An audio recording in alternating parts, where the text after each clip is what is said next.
한일 관계가 최근 이제 핫 이슈가 되고 있고, 특히 이제 일본 측의 경제 보복적인 조치 때문에 굉장히 근심이 많은 것 같습니다. 많은 우리 정치권도 그렇고 국민들도 그렇고.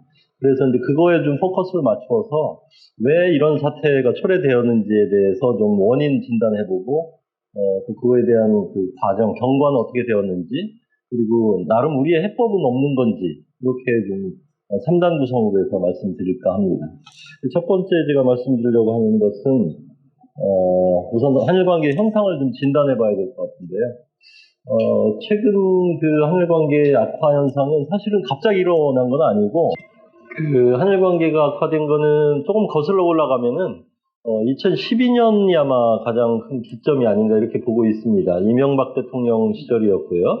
그때 이제 이명박 대통령께서 일본에 대해서 한 3가지 말씀을 하셨죠. 언행을 하셨죠. 정확히 말하면은. 그게 아마 하나가 이제 독도를 좀 전격적으로 방문하신 거.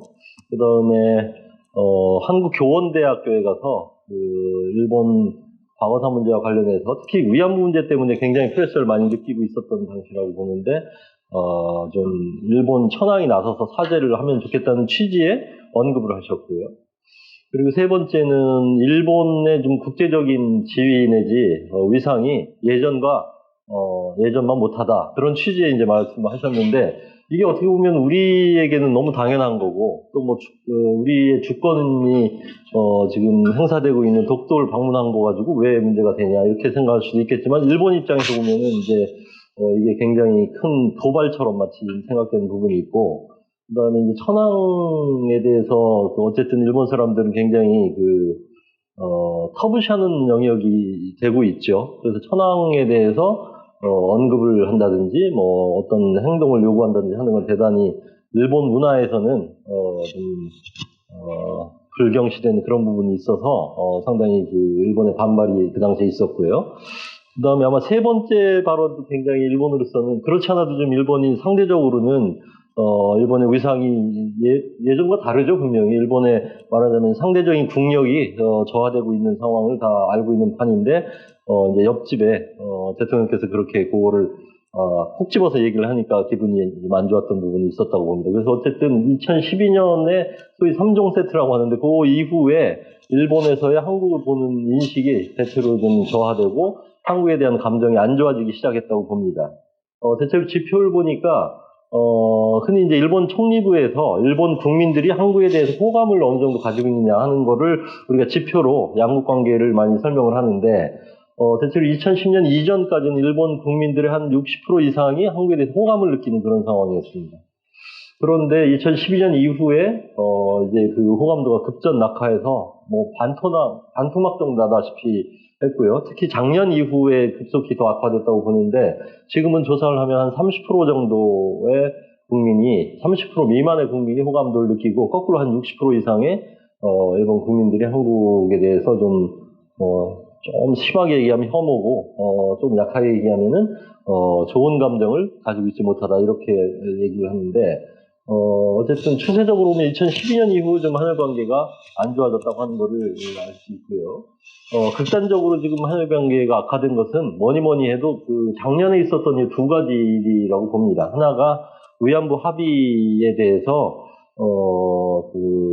합의의 결과로 만들어진 소위 화해치유재단이 일방적인 한국 정부의 조치에 의해서 이제 해산되게 되는 그런 과정을 겪게 되는데, 이거에 대해서 상당히 반발이 있었고요. 아마 이건 아베 총리의 입장에서 보면은 이렇게 돼 있는 것 같습니다. 최근 가서 얘기를 들어보니까 아베 총리는 일본의 우익들의 경우나 이제 보수의 경우는 위안부 합의에 아베 총리가 나선 거에 대해서 대단히 불만이 있었다고 해요. 왜냐하면 위안부 합의의 내용은 잘 보시면은, 혹시 합의문 읽어보셨습니까?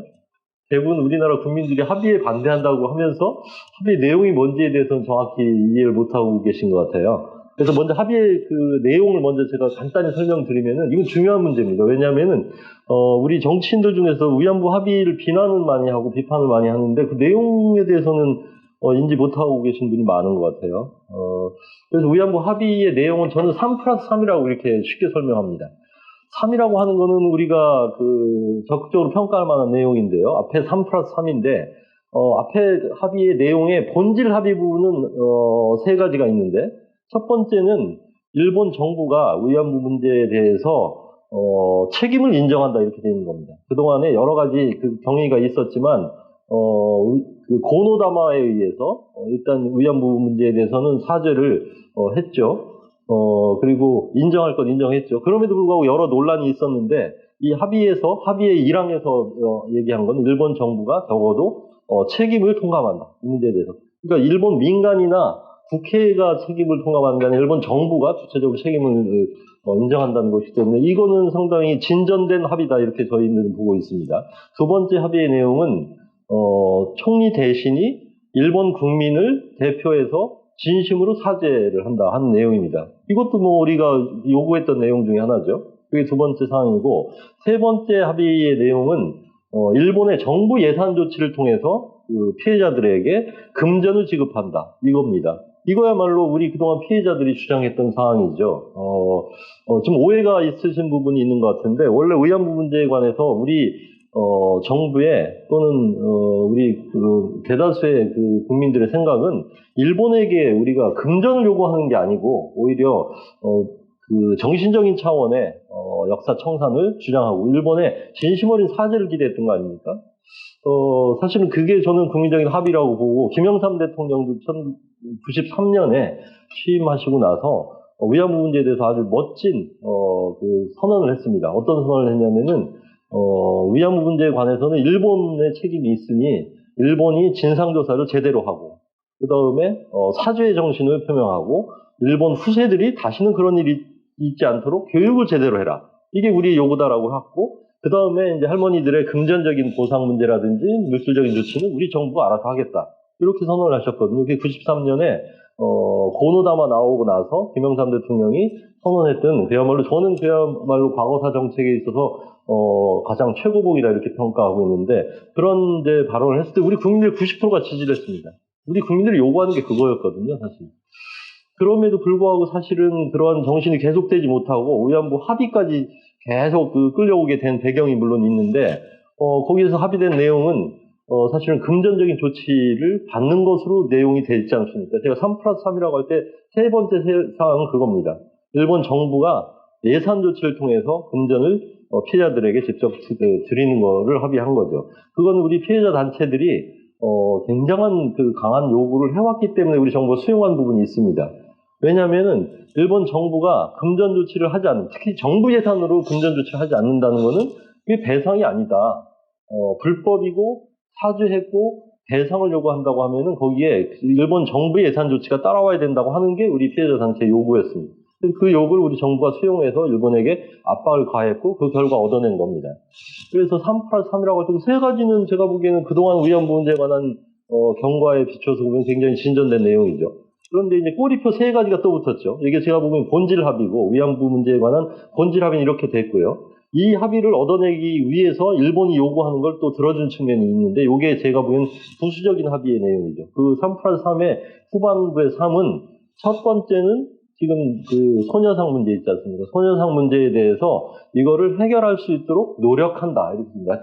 소녀상을 처리한다는 얘기가 아니고 노력한다 이렇게 돼 있었죠. 두 번째는 위안부 문제에 관해서 국제사회에서 이제 비판하는 걸 서로 자제하자 이런 내용이 들어있고요. 세 번째는 이 합의는 불가역적인 최종적인 합의다라고 하는 걸 약속했습니다. 이 세 가지 사항이 사실은 우리 국민들에게는 마음이 거슬리는 내용이었다고 봅니다. 뭐 그럼에도 불구하고 저는 3+3 합의는 나름 그 진전된 내용을 담은 것이다 이렇게 이해를 하고 있습니다.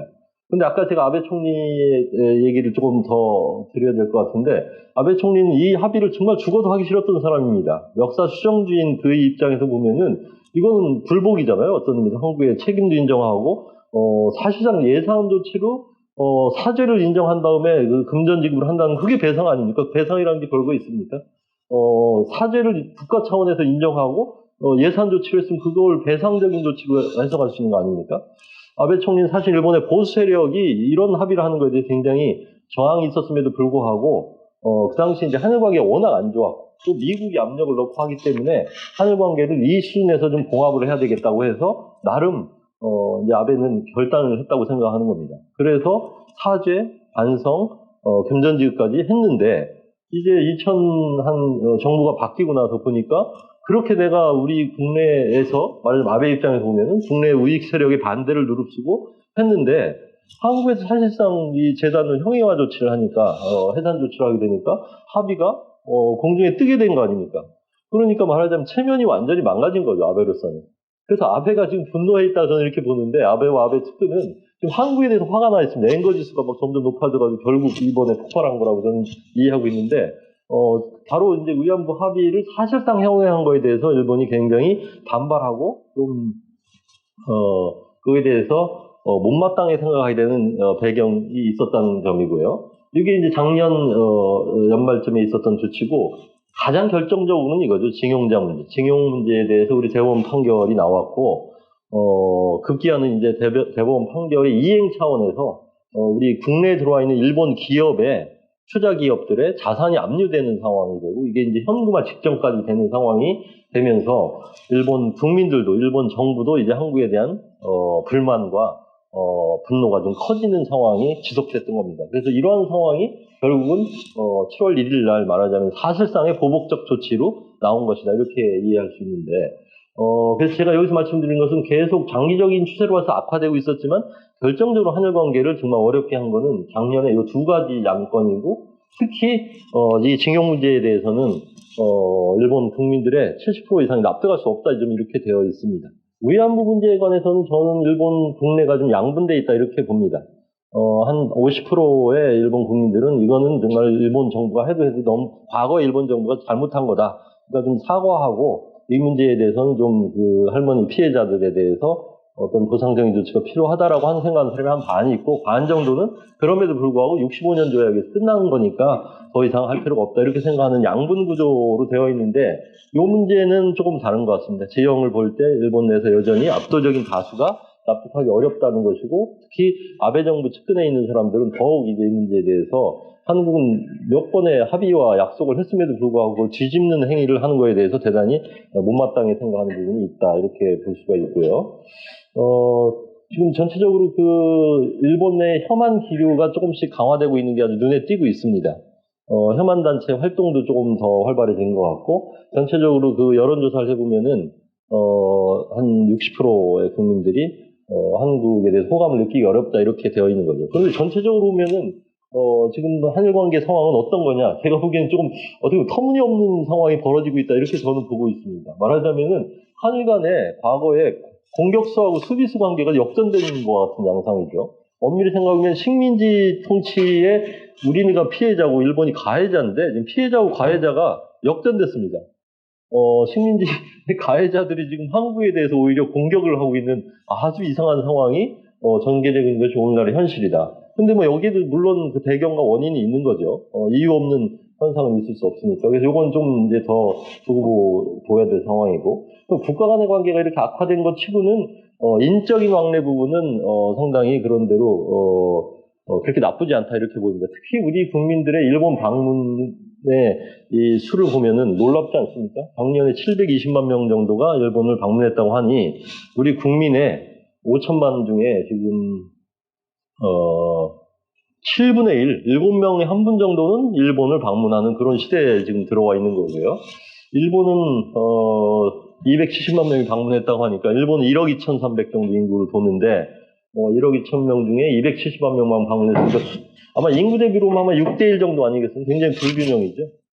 그래서 왜 우리가 이렇게 일방적으로 우리 국민들이 일본을 많이 방문하는 건지에 대해서 좀 생각을 해보고 조사를 해보니 이게 뭐 한마디만 가성비 아니겠습니까? 일본 다른 지역에 여행하는 것보다 더 가성비가 좋다고 하는 생각이 있는 거죠. 이게 굉장히 저는 자연스러운 생각이라고 봅니다. 물가도 그런 대로 싸게 느껴지고 여러 가지로 쾌적하고 안전하고 뭐 그런 것 때문에 가는 거 아니에요. 음식도 좀 맞고. 근데 일본 사람들은 왜 이렇게 안 오냐? 요거는요, 좀 일본 사람들이 한국을 특별히 안 온다기보다 일본 사람들의 좀 내향적인 성격에서 찾을 수 있는 부분도 있는 것 같습니다. 놀랍게도 제가 최근에 조사해 보니까 1억 2,600만 명 중에 우선 패스포트를 가지고 있는 인구수가 2천만 미만입니다. 믿어집니까? 그러니까 의외로 일본이 이렇게 좀 국제지향적인 나라처럼 보이지만 매우 내향적인 측면이 있다는 겁니다. 그러니까 뭐 한 1,800명 지금 여권을 가진 사람 중에 이 정도 오는 거죠, 뭐. 그리고 이미 일본에서 한국을 방문할 만한 사람들은 다 이미 방문한 거고요. 그래서 이게 놀랄만한 통계는 아니지만 어쨌든 이런 불규정 사태가 있다는 게 재밌고요. 그 다음에 우리 한류에 대해서는 어떠냐? K-팝이나 역시 한국 문화에 대해서 여전히 좋아하는 층이 많이 있습니다. 특히 10대, 20대들은 지금 정치적 차원에서 이렇게 관계가 악화된 거하고 상관없이 순수하게 한국을 좋아하고 또 한국 문화를 즐기는 그런 현상은 여전히 지속되고 있다. 매우 다행스러운 일이라고 봅니다. 제가 국민대학에서 강의를 하는데 일본에서 온 교환 유학생들이 있습니다. 제 클래스에는 항상 일본 학생들이 10명 정도 수업을 듣는데 그래서 어느 수업은 좀 일본어로도 진행합니다. 물론 한국어로도 하지만 왜냐하면 우리 학생들도 일본어를 다 이해하고 있기 때문에. 그 수업에서 가끔 이제 그 친구들하고 너는 이 와중에 왜 여기 와 있니? 이렇게 물어보면은 정말 그 케이팝을 좋아한대요. 그리고 한국 문화가 자기는 너무너무 좋아서 와서 1년간 있는다. 우리는 교환 유학을 1년 해외에 가면은 그게 취업의 가점이 되잖아요. 유리한 요소지만 일본은 불리합니다. 왜냐하면 취업이 일찍 결정되기 때문에 취업이 결정될 쯤에 해외에 가서 1년 있는다고 하는 건 마이너스거든요. 그리고 한국에 가서 한국어를 배운다고 하는 게 뭐 그다지 일본의 기업에 취업하는 데 도움이 안 되는 상황이죠. 그럼에도 불구하고 와서 공부하는 건 정말 좋아서 오는 거예요. 그런 세대가 존재하고 10대, 20대 중에 이런 층이 많습니다. 그래서 여전히 한류에 대한 소비는 여전히 건재하다. 현재까지는 그렇게 보고 있습니다. 그러니까 뭐 일본 사회 전체를 하나의 완전히 굳어진 하나의 단괄처럼 빌리어드 모델처럼 이렇게 볼 필요는 전혀 없습니다. 일본 내 여러 층과 여러 이념과 다양한 세력이 존재한다. 이렇게 일단 전제를 두고 보면 좋을 것 같습니다. 그 다음에 이제 또 하나의 현상은 과거에는 한일 관계가 안 좋다 그러면 대충 일본발이었지 않습니까? 일본에 독도 도발을 한다는 위안부 문제 또는 야스쿠니 참배 이런 것 때문에 우리가 항의를 하고 일본은 발뺌을 하고 하는 그런 구조였습니다. 한일 관계 악화의 패턴을 보면은. 그런데 최근에 보면은 이게 그게 아니고 쌍방에서 전방위적인 갈등이 벌어지고 있는 그런 양상으로 보이고 이제 조금 더 엄밀히 보면은 한국 법원발 악재라고 제가 표현했는데 이게 조금 미묘한 뉘앙스의 얘기인데 최근에 이제 한일 관계를 복잡하게 만드는 사안을 보면 크게 보면 하나가 징용이고 하나가 위안부인데 이게 다 한국의 법원, 헌법재판소의 판결을 이행하는 과정에서 생기는 일이다. 이렇게 볼 수 있습니다. 물론 근본적인 원인이 한국 법원에 있는 거냐 이렇게 말하면 뭐 저도 할 말이 없습니다. 일본이 전후 처리를 제대로 못했기 때문에 식민지 처리를 제대로 못했기 때문에 근본적으로 문제의 원인이 있다. 뭐 이렇게 말을 할 수 있죠. 그와 더불어서 매우 가깝게 보면은 위안부 문제는 2011년 우리 헌법재판소에 판결이 나왔기 때문에 다시 점화된 측면이 있습니다. 제가 뭐 좋다 나쁘다 얘기를 한 게 아니고 현상적으로 분석하면 그렇다는 얘기입니다. 왜냐하면 2011년까지의 위안부 문제에 관한 이제까지의 한일 양 정부의 교섭 상황을 보면 경과를 보면은 더 이상 위안부 문제를 외교 쟁점화할 생각이 양쪽에 없었습니다. 고노다마가 93년에 나왔고 우리 김영삼 대통령 아까 선언이 있었고 이후에 일본이 이제 무라야마 정부가 말하자면 사회당 정부가 들어오면서 이 문제에 대해서 좀 진전된 조치를 했죠. 그래서 아시아 여성 기금이라는 것도 만들어서 피해자들에게 좀 사죄금도 지급하고 뭐 여러 가지 화해 제스처도 하고 해서 일본 사회에서는 위안부 문제는 이제 어느 정도 좀 수습이 됐다 이렇게 보고 있었고 우리 정부도 사실 위안부 문제를 가지고 일본에게 외교 쟁점화해서 이거를 협상하거나 압박을 가하거나 하는 일은 하지 않았습니다. 그래서 대체로 이 문제가 수습되는 것으로 이해하고 있었던 거죠. 그런데 2011년 헌법재판소가 이제 판결을 내렸는데 물론 그 헌법재판소에 위헌 청구 소송이 있었기 때문에 내린 거죠. 피해자들 중심으로 이제 소송이 있었고 헌법재판소에 판결이 있었는데 2011년 판결의 내용은 한마디로 우리 외교부가 위헌적인 조직이다 이겁니다. 이유는 위안부 문제가 중대한 인권 침해 문제임에도 불구하고 우리 정부는 이 문제를 해결하기 위해서 노력을 하지 않았다. 이거는 부작위 위헌이다 이렇게 판결을 내린 겁니다. 그러니까 우리 외교부에게 일본과 역사 전쟁을 하라고 명령을 내린 거죠. 그러니까 우리 외교부는 더 이상 위안부 문제를 다시 제기해서 일본에게 항의하고 프레셔를 가하지 않은 위헌이 되는 겁니다. 위헌 조직 말 그대로. 그러니까 외교부는 그때부터 말하자면 일본하고의 역사 전쟁에 위안 문제를 가지고 다시 나서게 된 거죠. 그래서 2011년 다 기억하시겠지만 이명박 대통령 때였죠. 이명박 대통령하고 당시 일본은 민주당 정부였습니다. 민주당 정부는 상대적으로 역사 문제에 대해서 좀 전향적인 생각을 가진 세력이죠. 지금 자민당하고는 달리. 그때 이제 그럼에도 불구하고 교토에서 정상회담이 열렸죠. 그게 2011년 아마 겨울쯤이었다고 제 기억되는데 그게 이제 말하자면은 한일 간의 정상이 제대로 만난 정상회담이 마지막 열렸던 거죠. 2011년 이후에 한일 관계에서 한번 생각해 보세요. 한국 정상과 일본 정상이 제대로 된 포멀한 형태의 정상회담을 연 적이 없죠. 그때 이명박 대통령과 일본의 민주당 노다 총리가 2시간 정도 만났는데 1시간 반을 위안 문제 가지고 논쟁을 벌였습니다. 설전을 했죠. 거의 뭐 생싸움 하다시피 해가지고 이명박 대통령은 위안 문제를 추궁했고 노다 총리는 우리도 할 건 했다. 뭐 이런 식으로 해서 싸움을 벌이고 30분 정도 딴 얘기 하다가 그게 끝난 게 마지막 정상회담입니다. 그러니까 그 한편 어느 면에서 보면 우리 헌법재판소의 판결은 굉장히 준엄한 거죠. 우리 정부가 우연 조직이 되는 상황이니까 일본에게 이제 문제를 제기할 수밖에 없는 상황이 왔고요. 또 하나 이제 법원 발의라고 할 때 말씀드릴 수 있는 건 2012년 우리 대법원의 판결이죠. 작년 10월에 있었던 대법원 판결에 말하자면 전초전인데 2012년의 판결 또한 말하자면 우리와 일본을 역사 전쟁으로 좀 몰아간 측면이 있다고 봅니다. 다시 말씀드려서 징용 문제에 대해서 일본 기업이 배상해야 된다, 위자료를 지급해야 된다고 하는 판결이죠. 말하자면 그런 취지의 판결이 나왔기 때문에 어쨌든 일본 기업에 대해서 법적 책임을 추궁해야 되는데 근데 법적 관할권 우리 한국 내에밖에 없으니까 일본이 국경을 건너가서 일본 기업한테 추궁할 수는 없지 않습니까? 그러니까 당연히 우리 국내에 들어와 있는 일본 투자 기업을 상대로 해서 이제 추궁을 하게 되고 그게 이제 오늘날 이루어지는 사태가 된 거라고 봅니다. 그래서 가까이 보면은 우리 법원이 한일 관계를 이렇게 좀 몰아붙인 측면이 있다. 이거 말씀드리고 싶고, 이거는 같이 판단을 하자면 어떻게 보면 민주화된 정부 그리고 정의를 추구하는 국민들의 요구를 우리 대법원 판사 그리고 헌법재판소 판사들이 제대로 수용한 거다 이렇게 해석할 수도 있고, 그러나 그 외교적 현실과는 조금 거리가 있는 판단을 함으로써 한일 관계를 불가피하게 이렇게 갈등으로 몰았다 이렇게 해석할 수도 있다고 봅니다. 이거는 그래서 제가 어느 쪽에 같이 서지 않고 현상적으로 보면 이런 부분이 있다는 말씀이고요. 그것 때문에 한국의 반일도 좀 강해질 수밖에 없게 된 거죠. 위안부가 문제를 추궁하는데 일본이 제대로 답변을 하지 않으니까 우리 국민들은 위안부 문제를 중심으로 일본 인식을 하게 된 거 아니겠어요? 그 다음에 징용 문제에 대해서도 불만이 한국 국민들 사이에 생기게 된 거고. 한편으로 이제 그럼 우리 측에만 원인이냐면 그건 아니고요. 일본의 아베 총리 등장 이후에 이제 행보들에 대해서 우리 국민이나 우리 정부가 우려하고 있는 사항도 분명히 존재한다고 봅니다. 첫 번째로는 평화헌법이 말하자면 일본을 오늘날의 그 평화주의적인 일본으로 가도는 하나의 법책이라고 보는데 요거를 지금 아베 정부가 자꾸 개정하는 쪽으로 움직이고 있지 않습니까? 그게 우리 국민들이 볼 때는 일본이 이제 전쟁이 가능한 국가로 가려고 하는 거냐라는 그런 우려를 자아내고 하죠. 그러나 결론부터 말씀드리면 일본 헌법 개정은 쉽지 않습니다.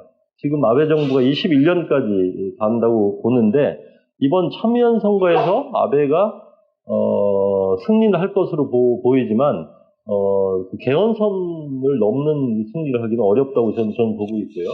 설사 개헌선을 지금 연립정부인데 동명당까지 포함하고 또 개헌하겠다고 한 세력까지를 끌어모아서 참의원의 3분의 2를 만든다 하더라도 또 한 번 관문이 있습니다. 그거는 일본 국민투표인데요.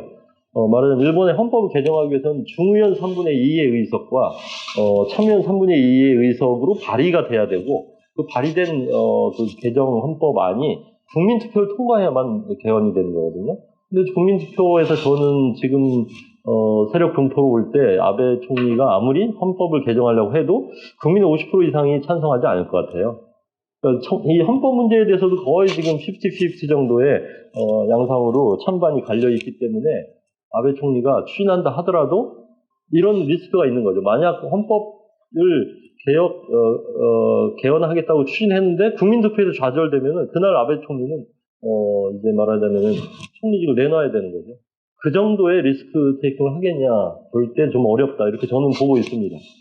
그래서 헌법은 사실은 당장 개정된 건 아니지만 아베가 그 평화주의적인 모습에서 전쟁이 가능한 나라로 가려고 한다는 거에 대해서 우리는 거슬리는 생각을 할 수밖에 없죠. 그래서 대단히 불평이 있고, 그 다음에 안보 문제는 일본은 이제 말하자면 전수방위 국가라고 해서 지키는 것만 한다고 했는데 집단적 자위권 같은 거를 법제를 개정해서 막 바꿨죠.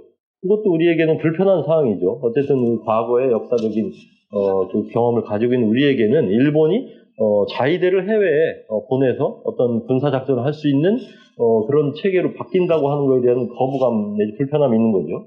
그 다음에 아마 우리 국민들이 가장 불만스럽게 생각하는 이 부분일 거라고 봐요. 아베는 제가 보기에는 DNA적으로 좀 우익입니다. 역사 문제에 대해서 제가 생각하기에는 일본의 국회의원 한 전원 중에 이념적인 위치를 잡으면 아베가 가장 오른쪽에 있지 않을까 이 정도입니다. 그러니까 아베는 역사 수정주의라고 하는 측면에서 보면 굉장히 오른쪽에 있는 사람이고 일본 평균적인 국민들의 역사인식보다 훨씬 더 오른쪽에 가 있는 거죠.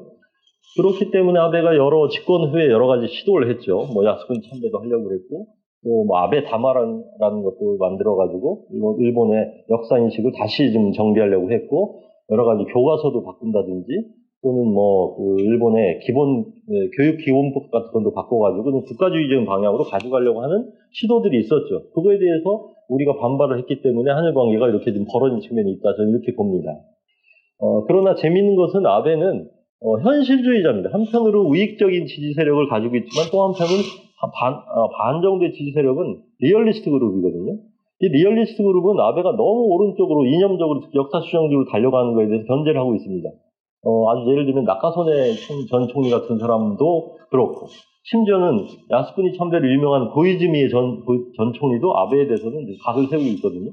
그 사람들은 아베가 너무 오른쪽으로 가는 거에 대한 견제를 하고 있는 겁니다. 한편으로. 같은 보수지만.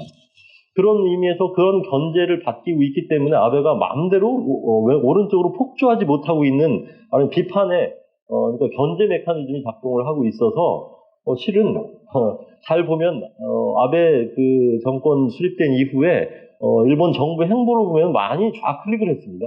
재밌게도. 그냥 현실주의자들의 요구 때문에 그런 거죠. 아베의 생각이 바뀌었다는 게 아니라. 그러니까 대단히 유연한 측면이 있는 겁니다. 아베는 어떻게 보면 원리주의적으로 역사 수정주의자지만 그러나 현실의 정책의 장에서는 매우 양보도 하고 때로는 타협도 하는 그런 사람이죠. 그러니까 아까도 말씀드렸지만 위안부 합의를 한다는 건 아베로서는 상상할 수 없는 일이거든요. 그러나 한미일 관계를 그런 대로 공조시켜야 되고 불려가야 되기 때문에, 또 미국이 계속 시끄럽게 특히 오바마 정부가 압력을 가했기 때문에 뭐 경우에 따라서는 위안부 합의도 해주는 그런 유연성이 있는 거죠. 그리고 중국하고의 관계에서 보면은 아베는 반중주의적인 요소가 분명히 강함에도 불구하고 작년부터 보면 중일 관계는 정상화되고 있거든요. 그리고 시진핑이 내년에 또 일본을 방문한다고 하니까 사실 한일만 이렇지 지금 중일 관계가 그렇게 안 좋은 건 아닙니다. 많이 개선된 방향으로 가고 있죠. 이런 거는 아베의 매우 현실주의적인 하나의 그 요소 때문에 그런 거라고 봅니다. 다시 정리하자면은 최근의 한일 관계 양상을 보면은 일본발 역사 문제가 아니라 이제 쌍방위적으로 양쪽에서 문제가 생기고 서로 부딪히고 그것도 전선이 넓어진 양상으로 가고 있는 게 아닌가 이렇게 판단되고요. 이건 우리 국내 정치하고 관련된 부분인데 뭐 아시다시피 특히 올해가 3.1운동 100주년이고 해서 상당히 이제 친일 문제 또는 뭐 다 얘기 안 해도 아시겠죠?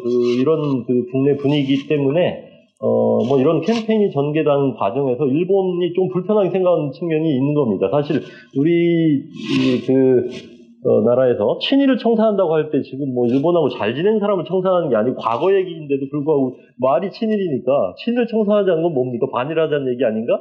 라고 하는 인식을 일본에서 은연중에 갖고 이게 대해서 굉장히 경계감이 심해졌다고 하는 요소가 있고요. 뭐 이 부분이 중요한 것 같아요. 우선 일본 미디어는 대체로 이렇게 보는 것 같아요. 문재인 정부는 반일이고 친북이다. 이게 너무 좀 단순도식인데 물론 뭐 그런 성격이 없지 않지만 또 이렇게 너무 말하는 건 뭐라고 할까요? 오버심플리파이라고 하나요? 너무 단순하게 과도하게 단순한 측면이 있다고 보는데 일본의 미디어는 대체로 이런 프레임으로 보고 있고요. 또 이것도 한국 국내 이제 보수 내지 진보 간의 진영 싸움이 결국 일본 문제로 그 불똥이 튀는 게 아니냐. 그래서 일본에서는 상당히 불만을 가지고 있는 요소입니다. 그리고 재밌는 것 중에 하나는 우리 미디어 얘기했는데 조선일보하고 중앙일보에 관한 일본 보도는 바로 즉시에 일본어로 번역이 됩니다. 야오재팬을 보면 저는 이제 한국에 있을 때는 네이버를 통해서 한국의 여러 신문들을 보게 되고요. 일본에 가면 이제 야오재팬을 통해서 보는데 야오재팬에 한국 관련 기사가 한 20%가 정도 된다고 할까요? 너무 많아요. 어떻게 이렇게 한국 정보가 흘러넘치는지 모르겠는데 일본의 지인들 만나면은 한국의 무슨 국내 사정에 대해서 시콜콜이 아는 사람이 많아요. 너 어떻게 하냐 그랬더니 야후재팬 들어가면 다 나오는데 왜 모르냐. 근데 야후재팬의 한국 기사가 뭐냐면요. 대부분 조선일보, 중앙일보의 칼럼이나 논설이나 기사를 그대로 옮겨놓은 거예요. 그러니까 제가 보니까 일본의 많은 사람들은 우리 조선일보의 문재인 대통령에 대한, 문 정권에 대한 보도를 보고 한국을 이해하고 있는 측면이 있는 것 같아요. 이게 굉장히 저는 해악을 미치고 있는 측면이 있다 이렇게 보는데 왜 균형된 그 보도를 하지 균형된 말하자면은 미디어도 한국도 이렇게 스펙트럼이 있는데 조선일보만 갖다 이렇게 하는지 모르겠는데 그러다 보니까 이게 좀 어떻게 보면 조선일보의 프레임하고 좀 닮아 있잖아요. 그러니까 일본 사람들도 이 문재인 대통령은 일본하고는 계속 싸우겠다는 사람이고 북한하고는 잘해보겠다는 사람이다라고 너무 단순하게 보는 것 같아요. 물론 이런 측면이 없지 않지만 이렇게까지 보면 외교 못하는 거 아닙니까? 일본이 볼 때 문재인 정부는 사사건건 싸우자고 하는 정부를 인식하고 있다면 뭐 되겠습니까 외교가?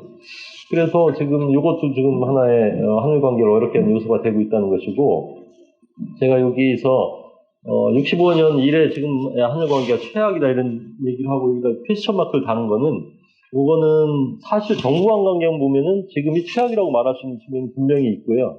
또 어떻게 보면 레토릭이 아니겠냐. 뭐 한때 우리 70년대 문세왕 사건도 있고 뭐 무슨 김대중 씨 납치 사건이 있고 있을 때는 거의 단교 직전까지 갔었거든요. 그때하고 비교할 때 지금이 최악이라고 말할 수 있을까 하면 그거는 좀 아니지 않겠냐 하는 관점에서 보면은 최악이기도 하지만 아니기도 하다. 그래서 정부 간 관계, 신뢰 관계로 보면 지금 워낙 바닥까지 지금 치고 있기 때문에 한일 관계가 특히 정부 레벨에서는 뭐 최고 안 좋다 이렇게 말할 수 있고 호감도란 측면에서 보더라도 매우 떨어져 있어서 이걸 다시 복원할 수 있을지 모르겠어요.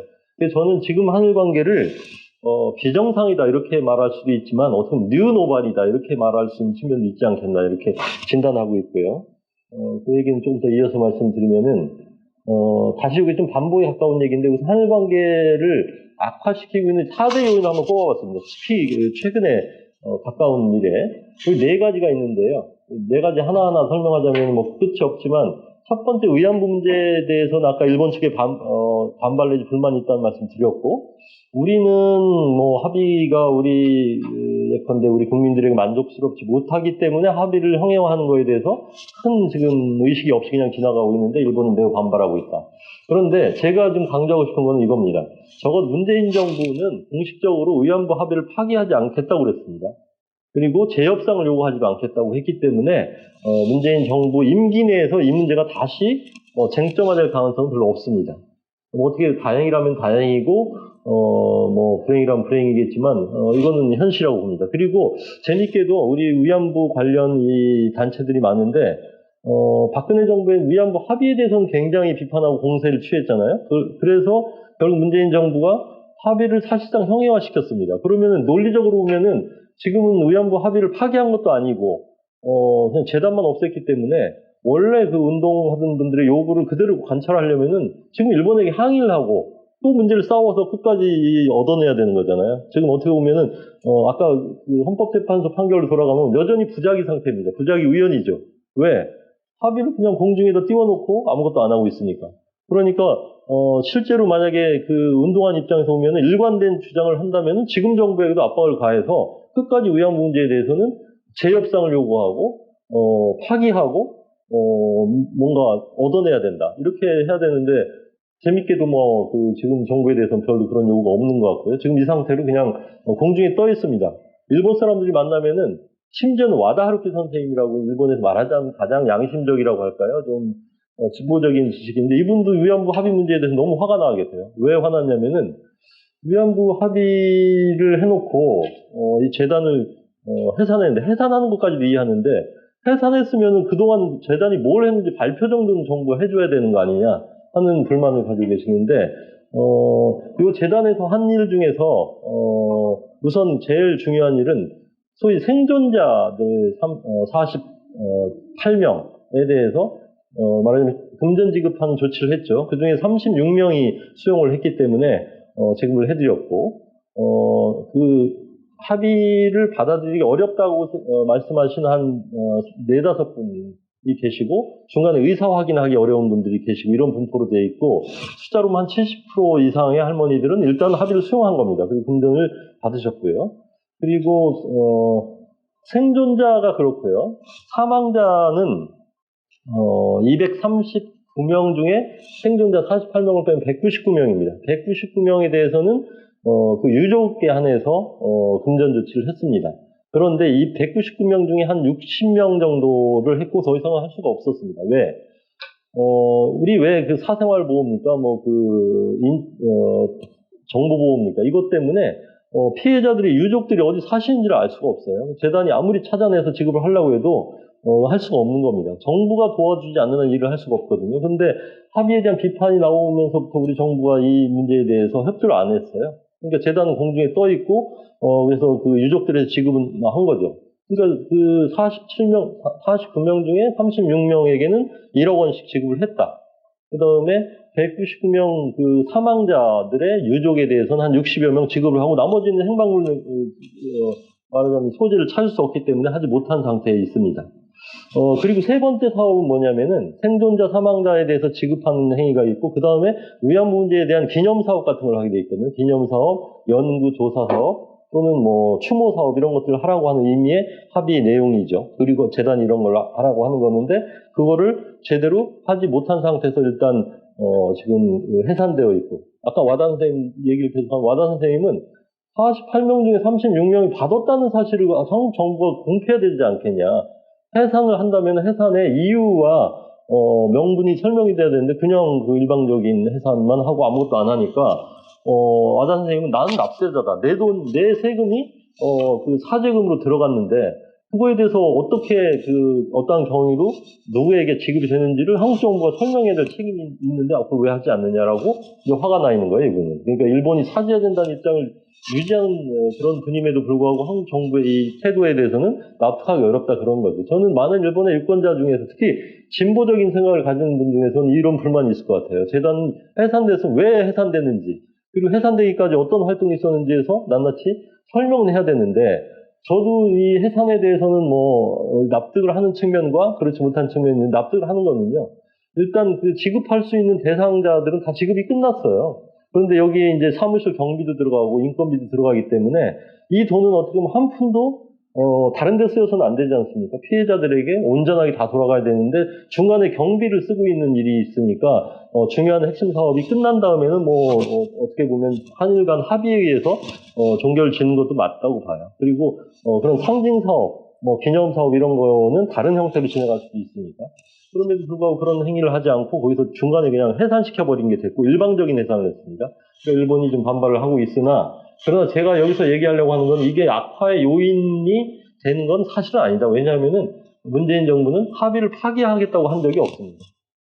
그리고 재협상을 요구하지도 않겠다고 하는 입장을 유지하고 있기 때문에 적어도 이 문제가 재점화돼서 문제를 복잡하게 하지 않겠다라는 것이고요. 문제는 2번이죠. 여기에 가장 큰 한일 관계를 어렵게 한 요소가 있다고. 요거는 이제 제가 뒤에 자세히 설명드리려고 하는 거고요. 다시 말해서 한일 관계를 계속 악화시키고 그 악화를 심연까지 빠뜨리고 있는 요소는 이거다 이렇게 보고 요 문제에 대해서 뭔가 우리가 처리 방안을 만들지 못하면은 이게 구조적으로 한일 관계는 거의 지금 전쟁 상황으로 가지 않겠냐. 특히 경제적인 의미에서 걱정을 하고 있습니다. 그다음에 세 번째 요것도 굉장히 어떻게 보면 흥미로운 사건인데요. 첫 번째는 관함식이죠. 제주 관함식에 소위 우길기를 탄 일본 해상자위대가 들어오는 거를 우리가 거절을 했고 참석을 못했죠. 요거에 대해서 일본이 굉장히 불만이 있습니다. 왜냐하면 일본 측의 불만은 벌써 2010년에도 왔고 2000몇 년에도 왔는데 그때는 아무 소리 안 하더니 새삼스럽게 왜 우길기가 문제가 되냐. 그리고 중국에서도 전혀 문제를 삼지 않고 세계 어디 가도 우길기 때문에 못 들어간 적은 없는데 한국은 유독 왜 안 된다고 이 시점에 하느냐라는 게 일본 측의 불만이고요. 우리의 또 국민정서나 뭐 정부의 설명으로는 우길기는 아무래도 그 공국주의를 표징하는 그런 문양이라고 우리는 이해하고 있기 때문에 매우 우리 국민정서에 거슬리기 때문에 그런 얘기를 했죠. 그래서 이것도 아주 일본 사람들을 소위 좀 삐지게 만든 요소고요. 두 번째 이제 요건데요. 요거는 정말 저도 미스터리라고 생각합니다. 우리 함정과 동해상에서 벌어진 일인데, 우리 측의 설명으로는 이제 북한 선박이 구조되는 상황에서 우리 이제 구축함이 그 작전을 벌였는데, 일본 초계기가 와가지고, 말하자면 우리 설명으로는 초계기가 좀 저공빙하면서 오히려 우리의 구조 활동을 방해했다라고 하는 것이고, 그 과정에서 소위 이 관제 레이더라고 하는 건데, 레이더가 두 가지가 있다고 그래요. 하나는 탐지한 레이더고, 하나는 사격하기에 앞서서 말하자면 사정하는 행위, 사정권에 타겟팅을 하고 그 다음에 쏘는 건데, 요 일본식으로 하면 그걸 그 레이더 조사라고 표현을 쓰는데, 쇼샤라고 하던데, 레이더를 조사했다고 일본은 보는 거고 우리는 한 일이 없다, 이렇게 지금 갈등이 생긴 건데, 요걸 양측 관계자한테 물어보니까 정말 다른 얘기를 해서 저도 깜짝 놀랐습니다. 우리 우선 청와대 관계자, 그리고 남간표 대사가 일본에 부임하기 전에 이제 저하고 얘기 좀 했었는데, 제가 정말 이건 미스터리다. 도대체 일본은 사격 레이더를 조정했다고 하는 건데, 쐈다고 하는 건데, 우리는 안 쐈다고 하는 건데, 어느 쪽이 맞습니까? 그랬더니 남간표 대사님은, 대형관이 남간표 대사가 일본을 부임하기 전에 청와대에서 외교안보 수석이었잖아요. 우리가 이틀간이나 조사를 했는데 우리 해군은 레이더 조사한 적이 없다고 한다.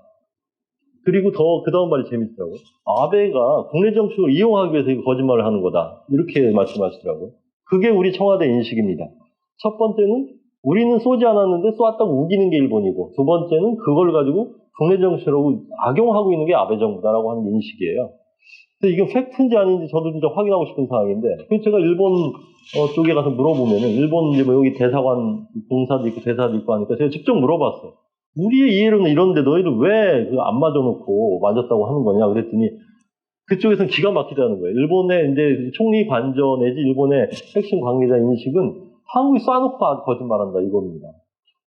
그런데 이제 네가 증거를 대면 될 거 아니냐 그랬더니, 아니 레이더 조사라는 건 이렇게 돼 있습니다. 초계기를 운전하는 이 조정사 입장에서 보면은, 레이더 조사가 들어오면은, 사격용 레이더 조사가 들어오면은 번쩍번쩍하고 난리가 나서 앉아있을 수가 없다는 거예요. 그때 일본이 기자회견 해가지고 장면 보여줬던 게 그거거든요. 레이더 조사했을 때 얘네 둘이 너무 놀래가지고 비상등을 울리고 시끄럽게 경보가 울린답니다. 그러니까 이건 분명히 우리가 레이더 조사를 받아서 생긴 일인데, 한국은 빡치고 잡았다고 안 했다고 하니 환장을 놓으시다, 이렇게 보는 거예요. 그러니까 일본 아베 총리의 인식은 이겁니다. 쏴놓고 얘들이 이제 거짓말까지 하네, 이렇게 되는 거고, 우리 청와대에서 볼 때는 아니 쏘지도 않았는데 얘들이 국내 정치를 이용하고 있네, 이렇게 돼 있는 거예요. 팩트는 도대체 어디에 있는지 저도 확인할 길이 없습니다. 그래서 저는 이 문제는 이게 한일관계의 악화의 원인이라기보다는, 한일관계가 얼마나 바닥에 떨어졌으면 이런 일이 벌어지겠냐, 이렇게 저는 되묻고 싶은 심정입니다. 이 사건은 어떻게 보면 해프닝적인 사건이고요. 저의 추측으로는 오작동인가 보다라는 생각이 들어요. 쏜 측의 오작동인지 아니면 받는 측의 오작동, 양쪽 있을 수 있잖아요. 그리고 아마 미국은 알지 않을까 하는 느낌이 들어요. 근데 미국은 이런 문제 관여하지 않죠. 근데 미국은 일본 방위당국하고 이 문제에 관해서 토의를 했다고 그래요. 그럼 결과를 얘기 안 하니까 알 수가 없죠.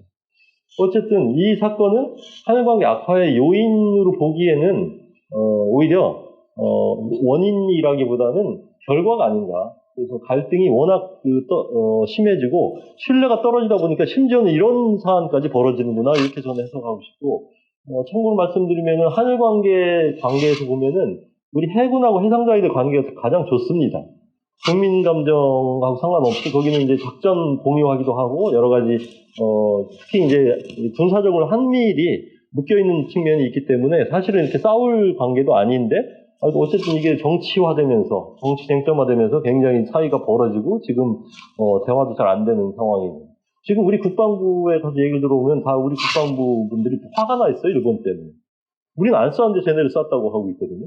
거꾸로 일본 해상자위대 좀 물어보면은 이건 도대체 불가사의에 설명이 안 된다. 쏴놓고 안 쐈다고 하는 일이 어떻게 벌어질 수 있냐. 그건 어느 쪽인지 저도 잘 모르겠어요. 그러나 하여튼 분명한 거는 해프닝적인 거지. 뭐 이것 때문에 일본하고 전쟁할 일도 아니고 싸울 일이 아닌데 이렇게 커지고 있다는 것입니다. 그래서 이건 좀 저는 관계가 신뢰가 회복되면 뭐 다 저절로 해결되는 문제고 오작동이 뭐 있을 수도 있는 거 아니겠어요? 그렇게 보고 네 번째도 좀 이제 말하자면 근본적인 갈등 중에 하나인데 대북 관계를 둘러싼 이제 온도차가 분명히 존재하죠. 한미 간에도 존재하지만 한일 간에도 많이 존재합니다. 일본은 철저하게 비핵화, 그다음에 뭐 이 미사일 문제에 대해서도 상당히 근본적인 입장을 취하고 있고, 우리는 상대적으로 이제 일본보다는 대화 협상을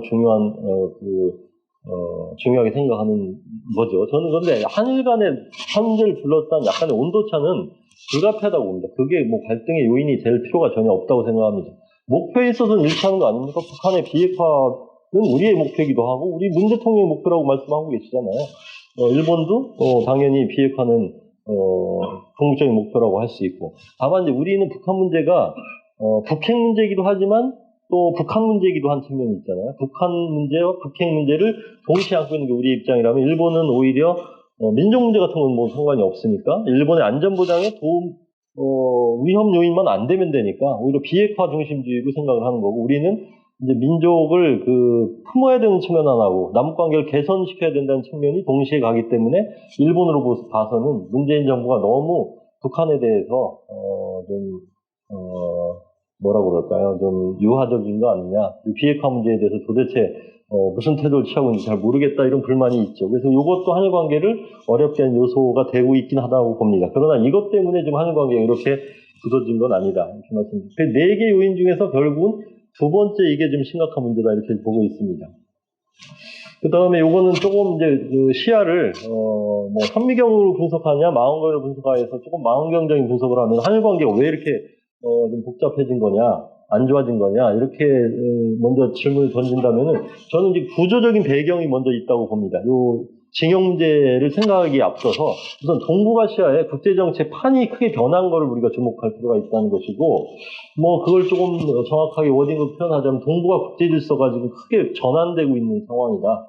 이 와중에서 한일 관계가 유동화되고 있는 것이다, 이렇게 진단할 수 있고, 한일 관계는 양자 관계뿐 아니라 중국, 미국, 동북아 전체 국제 관계와 연동돼 있지 않습니까? 그래서 동북아 국제 질서는 크게 보면 중국이 이제 초강대국으로 부상하고 있는 상황에 있고, 일본의 힘은 상대적으로 저하되고 있는 것이죠. 누가 보더라도. 그 다음에 한국은 과거에는 매우 약한 존재였지만 이제는 미들 파워로 등장하고 있고, 지금 세계 경제 규모로 보면 넘버 10이라고 하니까 뭐 한국의 이 경제력만 갖다 놔도, 사실 유럽에 가면, 유럽에 한국을 갖다 놓으면은 한국이 넘버 5 정도 되지 않을까요? 그러니까 강대국입니다, 지금. 그런데 우리가 상대적으로 워낙 큰 나라들 사이에 끼어 있다 보니까 우리가 약한 것처럼 보이는 거죠. 그래서 이 3자 간의 힘 관계가 매우 유동화되고 있다고 하는 거를 주목할 필요가 있다고 생각합니다. 제가 이걸 숫자로 표현해서 말씀드리면은 30년 전의 한중일 관계와 지금의 한중일 관계의 그 세력 분포를 한번 생각하면 좋을 것 같은데, 1990년의 통계로 보면요, 한중일 간의 경제 규모, 국제정치에서 중요한 거는 1인당 GDP도 중요하지만 그건 삶의 퀄리티를 얘기하는 거고, 대외적인 힘을 투사하는 거는 경제력을 얘기할 때 규모가 중요하죠. 경제 규모로 놓고 보면은 30년 전에 한중일 간의 경제 규모는 한국이 1위일 때 중국은 놀랍게도 2위였습니다. 일본은요? 한 10 정도가 됩니다. 1대 1대 10의 관계가 30년 전에 한중일 관계였습니다. 한중일 관계는 1대 1대 10이었습니다. 작년 2018년에 한중일 관계의 GDP 규모를 볼까요? 한국이 1.7조 도달했습니까? 1.7조를 생산하는 나라가 됐죠. GDP로 볼 때. 일본이 5조가 좀 안 됩니다. 4.89조 정도 되고요. 중국은 11조가 됐습니다. 그러니까 경제 규모의 대비로 보면 이제는 한국이 1위라면은 일본이 3, 중국은 8 정도가 된 겁니다. 조금 아주 쉽게 얘기하면 1대 3대 9가 된 거예요. 한국의 3배가 일본의 3배가 중국입니다. 이거는 세계사적인 사건입니다. 이렇게 3자 간의 소위 파워의 관계가 이렇게 라디칼하게 변화한 사례는 거의 없다고 봅니다. 국제정치학자들은 그 대국과 대국이 어떤 조건의 전쟁이 나냐, 바로 이 얘기를 하거든요.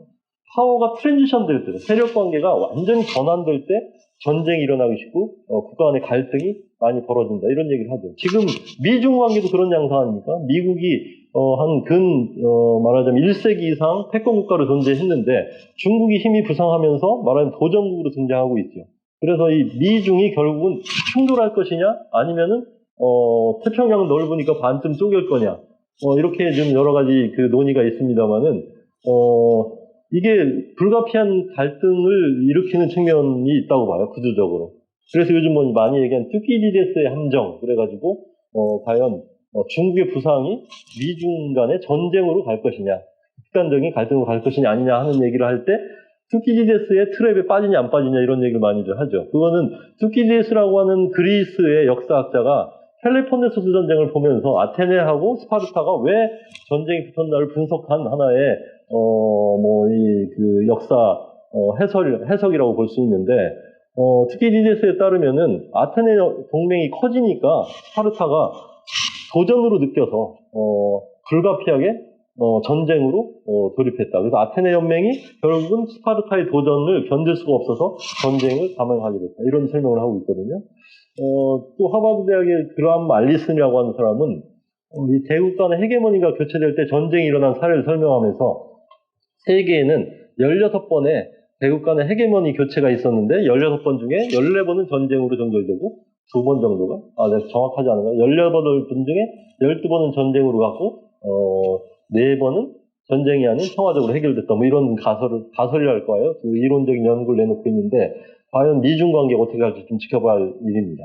근데 여기서 제가 주목하고 싶은 거는 어쨌든 동북아 지역을 하나의 그 국외 정치의 판으로 놓고 볼 때 한중일 간에 엄청난 빠른 속도로 진행되는 세력 균형의 유동화 있죠. 밸런스 오브 파워가 엄청 변화하고 있는데 이것이 한일 관계를 어렵게 하고 있고 또 중일 관계도 복잡하게 하고 있는 요소다 이렇게 보고 있습니다. 양자 간에만 놓고 보면은 과거 한일 관계는 그야말로 수직적인 관계였죠.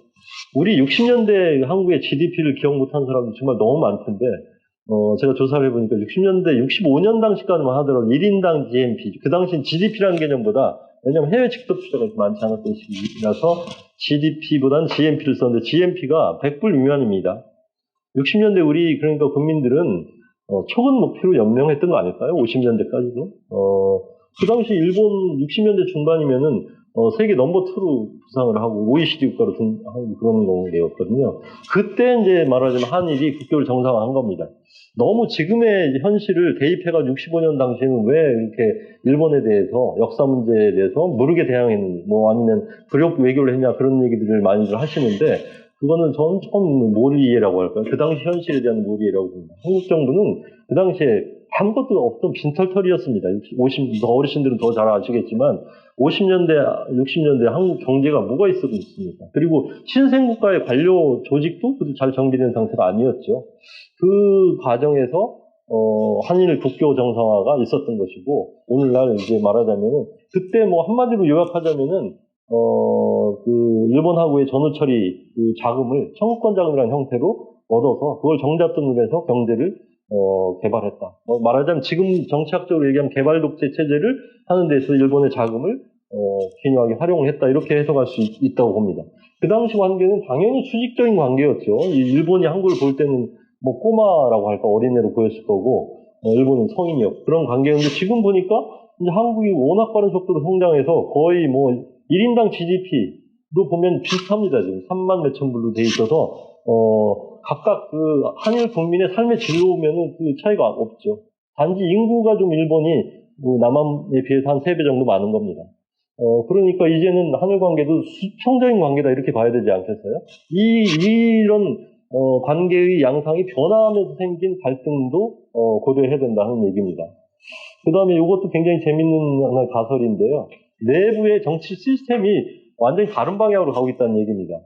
말하자면 국가 정체성이 다른 방향으로 가고 특히 이제 한국의 진보 정부가 들어오고 나서 방향을 보면은 민주하고요. 그다음에 뭐 촛불 정부이기 때문에 인권 중요하다고 그러고 또 아래로부터 오는 여러 가지 프레셔 그걸 뭐 제가 이거 민이라고 표현했고 또 피해자 그룹들의 목소리가 커진 나라로 가고 있는 거 아닙니까? 심지어는 우리 이 정부에서 위안부 합의를 파기하면서 사실상 파기하면서 파기의 논리를 몇 가지 댔는데 그게 하나가 피해자 중심주의라고 하는 거잖아요. 근데 피해자 중심주의 외교를 어디까지 하느냐의 문제는 저는 굉장히 이게 간단한 문제는 아니라고 봐요. 예컨대 아까 우리 위안부 48명 중에 한 두세 명이 반대하고 만약에 40명이 찬성할 때 피해자 중심주의 입장을 취하면 절대적인 피해자 중심주의 취하면 2명이 반대도 안 되는 거죠. 그렇잖아요? 그럼 어디까지 피해자 중심주의로 놓고 그걸 기반으로 해서 외교를 해야 될 것이냐 문제는 간단치 않다고 봅니다. 대체로 우리는 지금 이런 방향으로 가고 있고 민의 힘이 그냥 폭발적으로 막 표출되고 있는 상황이고 일본도 이러면 갈등이 적은데 일본은 거꾸로 가고 있는 거 아닙니까? 일본은 아베 총리가 들어오면서부터 아베 일강 체제가 됐는데 이거는 이제 아베만 강한 겁니다. 아베 일강이고 남은 다 약하다고 그래서 일강 다약 체제 이렇게 우리가 많이 부르는데 정치학적으로 우선 아시다시피 일본은 자민당 중심의 장기집권 체제잖아요. 자민당 내에는 여러 파벌이 존재해서 나름 그 균형을 이루고 서로 견제하는 힘이 있었습니다. 파벌들에도 이념적인 성향이 좀 다르고 정책적인 지향이 달라서 나름 견제와 균형 원리가 작동을 했었거든요. 근데 2012년 이 아베가 들어오고 나서부터는 그런 게 확 사라졌습니다. 아베가 너무 강하기 때문에. 그래서 아베를 총리직에서 좀 끌어내리려고 한 세력이 좀 있으면 좋겠는데 별로 상대적으로 없어졌어요. 그만큼 어떻게 보면 아베가 굉장히 정치를 교묘하게 잘한다고도 말할 수 있겠죠. 2006년에 집권했을 때는 정말 아베는 아마추어였는데 1년간 집권을 하다가 권좌에서 물러나고 나서 말하면 재수한 거 아닙니까? 얼마나 다시 재집권을 위해서 트레이닝을 받았는지 모르겠는데 다시 집권했을 때 나타난 아베의 모습은 전혀 다르었습니다. 굉장히 능수능란한 그리고 권력의 그 성격을 잘 이해하고 있는 그런 아베로 등장을 해가지고는 지금 아베 일강을 만들어냈습니다. 그래서 다른 파벌들이 견제를 못해요. 포스트 아베냐고 물으면 일본 사람 대답을 못하는 게 뭐 이렇게 다음 차기 총재로 부상된 인물이 있어야 되는데 여러 거론만 하지 실제로 다 아베 손아귀에 지금 잡혀있는 형국입니다. 그런 의미에서 일강이고요. 또 하나 일강적인 요소는 이제 야당 쪽인데 우리도 마찬가지지만 야당이 너무 지리멸렬합니다. 9개 조그마한 소수정 꼬마 정당들이 있는데 얘네들이 하나의 그릇을 만들어내야 그나마 아베하고 싸울 수 있는 건데 전부 다 제각기 자기 주장을 하고 있어요. 그래서 지리멸렬한 상태다. 다행히 이번 참여연 선거에서는 이 야당들이 연합체제를 구축해서 단일 후보를 내는 걸로 결정을 했습니다. 공산당까지 포함해서 야당들이 그 연합 후보를 내는 결정을 했는데 근데 참여연 선거는 소선거로만 이루어지는 게 아니고 굉장히 복잡한 선거 방식을 취하고 있는데요. 1인구, 2인구, 다인구가 있고 또 비례대표가 있고 굉장히 복잡합니다. 그래서 이번 우리가 좀 주목해서 봐야 되는 거는 1인구, 한 명을 뽑는 선거구에서 야당이 연합 후보를 단일 후보를 냈기 때문에 그 단일 후보가 자민당 후보를 이기냐 지냐 이걸 좀 우리가 승패 라인으로 볼 필요가 있는데 지금 많은 일본의 분석가들에 따르면은 그런 대로 선전하고 있다. 한 그게 32 정도 선거구가 있는데 32개 중에 야당 연합 후보가 당선될 만한 게 한 12, 3이 된다. 그러면 아베가 엄청난 타격을 입는 거다. 그리고 아베로서는 자민당 내에서는 아베 간판 가지고는 다음에서 못 이긴다라고 하는 판단이 서서 아베를 끌어내릴 거다 이렇게 지금 보고 있는데 그래서 한번 지켜보십시오. 다음에 참여연 의석 수를 보지 마시고 1인구에서 야당 후보가 아베가 공천한 후보를 얼마나 꺾었는지 그 수가 굉장히 중요합니다. 그게 아베 정부의 중간평가적인 성격이 좀 있다 저는 이렇게 보고 있는데 그러나 그 선거 전체 판세를 놓고 볼 때 아베 자민당이 이길 건 틀림없습니다. 왜? 여러 명을 뽑는 선거구에서는 자민당 의원들이 당연히 당선되는 거거든요. 일본 선거 제도는 매우 보수적이기도 하고 또 일본 유권자들도 그렇게 우리처럼 바람 선거를 하지 않습니다. 그래서 그대로 갈 거라고 보고 다만 3분의 2 의석을 넘기는 어려울 것이다. 그 정도 아마 범위에 있지 않겠냐 이렇게 봅니다. 다시 말씀드리면 어쨌든 아베가 그렇게 강해지고 자민당 내 견제 세력이 없는 가운데에서 아베는 어느 쪽이냐면 국가주의적인 정책을 자꾸 내놓고 있기 때문에 한국 관계에서 보면 이게 한국은 어떻게 보면은 과잉민주화의 방향이라고 할까요? 그렇게 하고 일본은 과잉 국가주의가 경향을 가다 보니까 국가 정체성이랑 안 맞아요.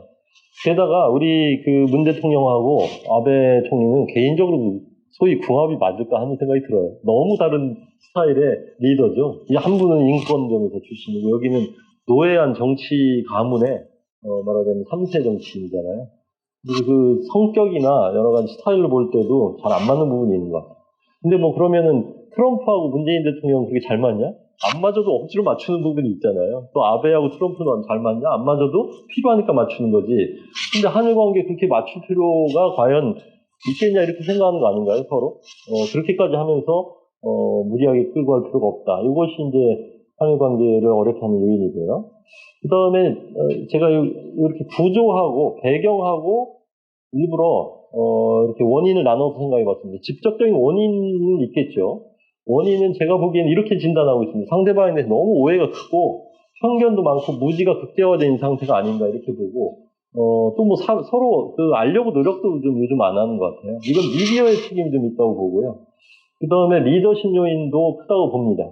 지도부 간에 소통이 안 되니까 이게 더 오해가 커지고 무지가 커지는데 많은 사람들은 관계가 안 좋으니까 안 만난다고 그래요. 근데 안 만나니까 안 좋아지는 면이 더 큰 것 같아요. 제가 보기에는.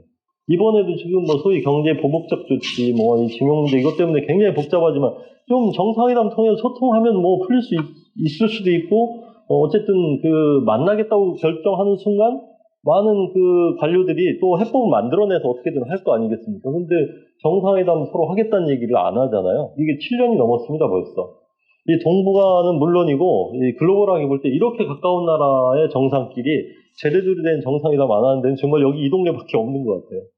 아베 총리도 거의 지금 100군데 나라를 돌아다니고 있고 푸틴하고는 26번인가 만났더라고요. 그다음에 뭐 아시다시피 트럼프하고는 매달 만나고 있잖아요. 5월, 6월, 7월 만나고 다시 10월 만나고 내년에 또 보고 시진핑하고도 작년 역사적으로 말하자면 정상회담을 했고 내년 봄에 또 하게 돼 있습니다. 올 11월 되면은 10월 말쯤 되면은 소위 새로운 천황의 탄생 이후로 뭐 말하는 축하 파티하는 외교가 벌어지는데 그때 또 해외 정상들이 다 모입니다. 그러니까 정상회담을 수시로 하는 시대인데 우리는 이번에 그 오사카 G20에 가서 몇 초 약속을 했다고 하던가요? 그렇죠. 뭐 지금 그런 지경이니까 이거 정말 소통이 없는 상황입니다. 대통령하고 지금 총리가 이렇게 되니까 뭐 그 밑에 사람들도 잘 아무래도 만나지 않죠. 이러다 보니까 사실은 이게 원인이 되고 있지 않나 싶어요. 그러니까 안 좋아서 안 만난다기보다 이렇게 소통을 안 해가지고요. 어떻게 서로 그 진정성 있는 그 대화가 되겠냐 이렇게 보고 있고요. 요 얘기인데요. 요 상대방의 전략적인 중요성에 관한 얘기를 조금 드려야 되는데 아까 징용 문제, 뭐 레이더 문제 이건 너무 근시적인 얘기고요. 조금 이렇게 망원경적으로 동북아를 조망해 보면 앞으로 제가 보기에는 동북아시아의 세력 균형이 다시 시작된다. 지정학 시대가 도래한 것 같아요. 중국도 그렇고 러시아도 그렇고 다 스트롱맨이 등장해가지고 말하자면 파워 게임이 활발하게 진행되는 그런 시대로 가고 있는 것 같습니다. 그 속에서 이제 아베 총리가 한반도를 어떻게 보냐, 한국을 어떻게 보냐의 문제와 우리가 일본을 어떻게 다룰 것이냐의 문제가 이제 새삼스럽게 등장한다고 보는데 우선 그냥 구조적인 문제로 하나 무역 의존도 같은 거 보면요. 놀랍게도 우리 입장에서 일본은 이제 그렇게 중요한 무역 파트너가 아니에요. 숫자로만 보면. 물론 핵심 부품이나 소재나 중간재를 많이 의존하고 있다는 면에서는 매우 중요한 무역 파트너지만 그냥 수량만 보면 넘버 5입니다. 그래서 제가 이 숫자도 저도 이해가 안 가가지고 한국이 누구하고 무역을 하고 있길래 이렇게 되나. 우선 첫 번째 넘버는 중국이죠, 당연히. 중국이 한 25%. 그 다음 두 번째로 무역을 많이 하는 나라는 미국입니다. 세 번째는 어딜까요? 베트남. 요즘 베트남 대단합니다. 네 번째는 홍콩. 뭐 이렇게 되는 거예요. 그 다음이 일본이에요. 그러니까 뭐 어찌 보면 이제 일본 패싱론이 나오는 것도 이것만 놓고 보면 그렇게 이상하지 않다 이렇게 말할 수 있고 그럼 일본에게 한국은 어느 정도 세 번째로 중요한 무역 파트너가 되어 있습니다. 이게 말하자면 60년대 70년대하고는 완전히 딴 세상이 됐다는 걸 말해주는 거죠. 그러니까 제가 보니까 우리 기업의 엘리트들은 보니까 북경에 많이 가 있더라고요. 이제는 동경에 별로 없고요. 뭐 동경에 있을 필요가 없나 봐요. 요즘은 핵심 부품이나 좀 사들여오고 중요한 그 시장은 중국이기 때문에 대기업에 보니까 굉장히 많은 엘리트들이 북경에 가 있는 그런 시대로 가는 것 같아요. 그러면서 이것도 자연스러운 거고요. 그러나 외교안보적으로는 과연 그렇게 중요성이 떨어지는 거냐? 그렇지는 않다고 보는데 현실적으로는 우리 정부의 인식도 그렇고 일본의 인식도 그렇고 많이 지금 저하되고 있습니다. 예컨대 우리 지금 정부의 핵심부에서는 일본이 한반도 평화 프로세스를 우리가 진행하는데 이걸 도와주긴커녕 건설적인 역할을 해주긴커녕 얘들이 방해하는 거 아닌가? 라고 하는 인식이 있어요. 이거는 제가 보기에는 우리 하기 나름이다. 저는 이렇게 보는데, 너무 이렇게 그냥 일본을, 한반도 평화로 가는데 일본이 방해하고 있다라고 생각한다면, 그렇게 실제로 방해가 되겠죠. 그러나 이건 우리가 어떻게 하냐에 따라서 달라질 수 있는 부분임에도 불구하고 이런 인식이 있다는 것이고요. 그럼 일본은 어떤 눈으로 보고 있냐? 이것도 우리 정부가 지금 하고 있는 게, 아무래도 미국은 여전히 중요하지만 좀 이 외교적으로 중요성의 웨이트를 어느 쪽에 두냐 하면은 인도 동남아 중요하다고 그러고 소련 지역 중앙아시아 중요하다고 해서 신북방 신남방 이런 거 하고 한반도 경제지도 하는데 일본 얘기는 별로 안 나오거든요. 그러니까 일본에 대해서 전략적으로 중요성이 떨어지고 있는 게 현재 우리 정부에서의 외교에서의 일본의 위치고요. 그럼 일본은 어떤 식으로 보고 있느냐? 요즘 다 아시다시피 인도 태평양 전략이라고 그래서 일본이 볼 때는 크게 보면은 경계하고 말하자면 안전보장에 있어서의 잠재적인 적대국은 중국입니다, 당연히. 아까 중일 관계가 좋아진다고 하는 거는 해칭하는 의미에서 중국하고의 관계도 악화시킬 필요가 없기 때문에 한편으로 손을 잡지만 그 내심으로 볼 때 일본이 가장 경계해야 될 요소는 중국이죠. 중국을 포위하는데 필요한 말하자면 하나의 네트워크를 짜고 있는 게 지금 일본의 전략이라고 보면은 그걸 우리가 인태 전략이다, 인도 태평양 전략이다 이렇게도 얘기하는데 이건 미국하고도 잘 이해관계가 일치하는 거죠. 다시 말해서 인태 전략이라 하면 인도양 태평양에 있어서의 그 동맹국가들 우호국가 간의 연대를 강화함으로써 말하자면 중국을 대놓고 말은 하지 않지만 중국을 견제하고 포위하는 그런 전략을 취하는 거죠. 그러니까 일본에게서 중요한 안보 파트너는 당연히 미국이 넘버원이고 미일 동맹 중요하고 그 다음에 호주, 인도, 동남아로 이어지는 관계들 간에 해양국가 연대를 통해서 일본의 대외 전략을 취한다는 것이고 한국은 그런 입장에서 보면 이게 과거에 애치선단이 비슷한 겁니다. 아주 쉽게 얘기하면. 일본이 지켜야 될 방위선에 밖에 있다가 들어왔다 나왔다 하는 거죠. 그러니까 한국하고는 잘 지내서 같은 인식을 가지고 하면 좋은데 한국은 자꾸 중국하고 왠지 가까이 가려고 하는 것 같고 일본 애들 견제하려고 하니까 애칭한 이쪽에 칠까 말까. 미국도 사실은 그런 측면이 있다고 봐요. 그러나 지금 당장 어떻게 된다는 건 아니지만 상대화시키고 있다. 그러니까 과거에는 일본의 외교안보 전략에 있어서 한국의 위치라고 하는 건 대단히 중요하고 심지어는 19세기 이후에 일본의 전략가들은 한국이 만약 그 적대 세력에 의해서 지배되면 일본의 안보는 풍전등화다. 한반도는 일본을 겨냥하고 있는 단도다, 패스토리다 이렇게 심하게 얘기할 정도로 한국을 중시하는 측면이 있었는데 지금 일본의 핵심부는 별로 그렇게 생각 안 하는 것 같아요.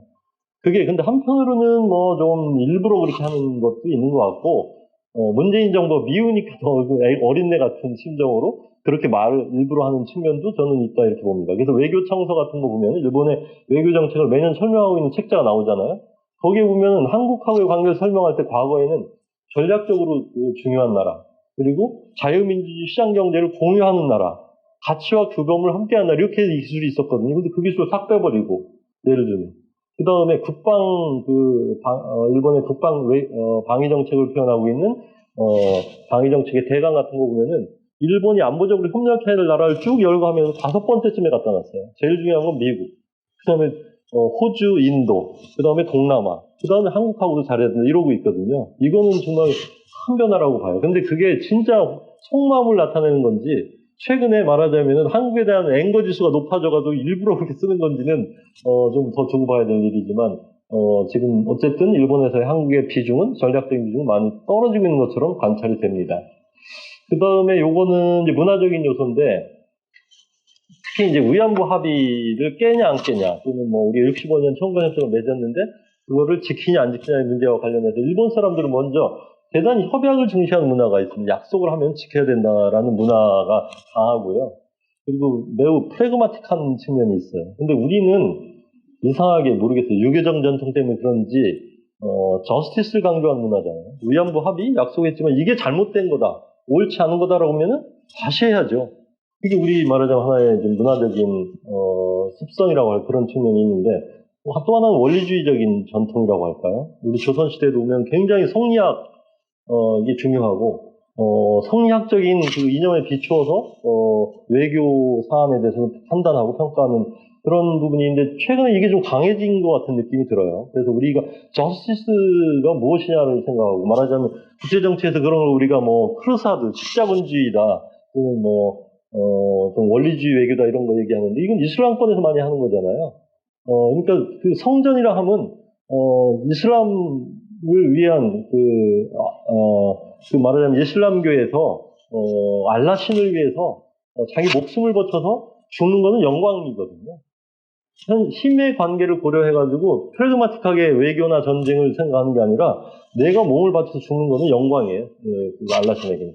그런 식의 말하자면 어프로치가 지금 우리에게도 뭐 흡사 똑같다고는 할 수 없지만 있지 않겠냐. 일본하고 비교해보면 일본은 매우 프레그마틱하게 문제를 접근해오는 데 비해서 우리는 정의를 실현해야 된다, 구현해야 된다. 이번 아마 징용 문제 같은 것도 그런 거 아닌가요? 만약 징용 문제를 그야말로 우리가 정의를 구현한다고 하는 입장에서 서면 저는 전쟁할 수밖에 없다고 봐요.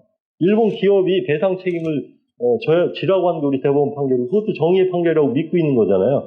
만약 그런 판결을 정의라고 믿는다면 일본하고 관계에서 일본 기업은 죽어도 못 낸다는 거고 끝난 걸 또 내라고 우리는 못 낸다고 하는 게 일본의 입장이 저는 일본의 입장 바뀔 가능성은 전무하다고 봅니다. 그러면 우리가 만약에 일본 기업에 대해서 배상 책임을 끝까지 충원할 생각이라면 뭐 결과적으로는 경제전쟁이지만 나중에 전쟁까지 할 수 있다고 봐요. 그게 우리 외교에서 추구해야 될 프라이스 넘버원이라면 전쟁을 하는 거죠. 근데 뭐 그렇게까지야 가겠습니까? 그러나 우리 국민들도 상당히 이런 그 문화적인 전통이 있기 때문에 특히 일본에 대해서는 정의냐 부정이냐 옳으냐 옳지 않느냐라고 하는 관점으로 문제를 보고 있지 않나 이렇게 봅니다. 저는 외교라고 하는 것은 이런 식의 방식으로 하는 이건 강대국은 가능하죠. 슈퍼파워는 이런 측면이 있고 어떤 의미에서 그 미국의 네오콘주의자들 이런 거 아니에요? 미국의 기준과 규범으로 볼 때 잘못된 건 가서 미군을 투입해서라도 바꿔놓는 게 미국의 외교였죠 한때 말하자면 그 네오콘이 지배하던 당시에는 그런 거 아닙니까? 근데 과연 한국이 이런 지정학적인 현실 속에서 이런 외교를 할 수 있겠느냐? 저는 이거는 아니라고 봅니다. 굉장히 프루던스, 굉장히 신중한 고려와 국익에 대한 계산. 우리가 어떤 외교 행위를 했을 때 그 초래될 결과에 대한 그 득실을 따져서 하는 외교가 우리에게 필요한 것이지 지금 원리주의 외교는 아니라고 봅니다. 그럼에도 불구하고 이런 요소 때문에 한일이 부딪혀오고 있어서 이런 말하자면 원칙과 원칙 부딪히는 거죠. 지금 이런 양상이 벌어지고 있는 게 아닌가 이렇게 봅니다. 물론 초보적인 단계지만 지금 우리 의병이 필요하고 뭐 무슨 뭡니까 적창도 나오고 뭐 여러 가지 근무기도 해야 된다고 하는 게 글쎄 이런 말을 하면 조금 거북하게 들으실지 모르겠으나 이게 좀 19세기 파라다임이라고 저는 보는데 21세기에 생긴 이슈를 좀 19세기적인 대응으로 하겠다고 하는 것처럼 비춰지거든요. 물론 하지 말라는 게 아니라 그걸로 해서 해결될 수 있는 상황은 아니지 않겠나. 그거는 내국 운동으로서 필요할 수도 있으나 그걸로 해서 이 문제가 풀릴 수 있는 그런 상황은 아니지 않겠나 이렇게 저는 보고 있고요. 그리고 지금 일어나고 있는 일은 보면은 우리 대법원 판결이 이행되고 있죠.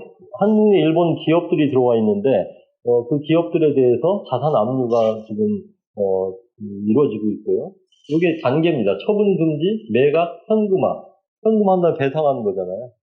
지금 친일철 주금하고 미쓰비시 중공업 요 두 개 기업에 대한 판결이 제일 먼저 나왔기 때문에 이게 지금 진행되고 있습니다.